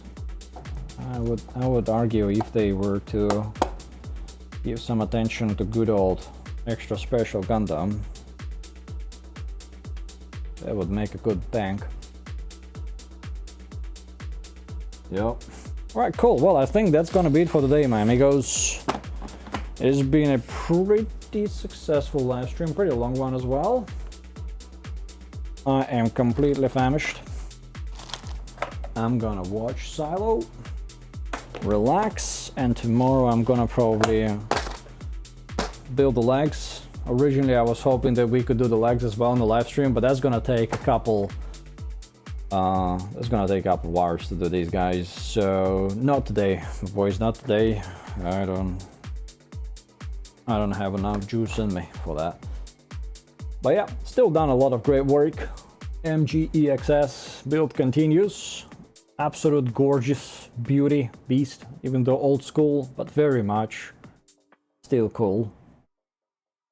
And yeah, thank you very much for hanging out. Really appreciate all of you joining, appreciate your support to the channel, you know, using reviewer code SKH on Gundamit. Every time you do that, it is absolutely not expected, but greatly appreciated. You don't have to do that, but when you choose to do that, I really do appreciate it, my boys. Whenever you check out Gundam Extra for your Gundam kits, you know, Bandai stuff, likewise, really do appreciate you doing that. Checking out the videos, joining the community stuff. You guys are the best, 100%. And yeah, stay tuned for more cool stuff. We'll have MGSD XS review. I hope to have it done by next weekend. We'll see. I'm currently working on it behind the scenes, detailing and kind of cleaning it up. It probably won't be the most positive of my reviews, right? MGSD is that Anaheim Electronics or whatever the brand is called. Cool attempt, not the best execution there. Lots of like things that at first I thought were pretty cool, but as I work more with that kit, I'm more like, oh my goodness, what the hell. But yeah, and whenever the Cosmos LED set arrives for the PGNU, which supposedly is somewhere in transit, they even Gundam shipped a replacement for it because the original one got lost somewhere in transit, so cool on them doing that. But whenever that thing arrives, I'm gonna put everything else aside and we're gonna put the big ass PGNU back on the desk, take it apart, put the Cosmos LED set on it, and see how glorious it becomes. But yeah, anyhow, stay tuned for more content. Appreciate all your support, guys. Have a great rest of the weekend. I'll see you all next time.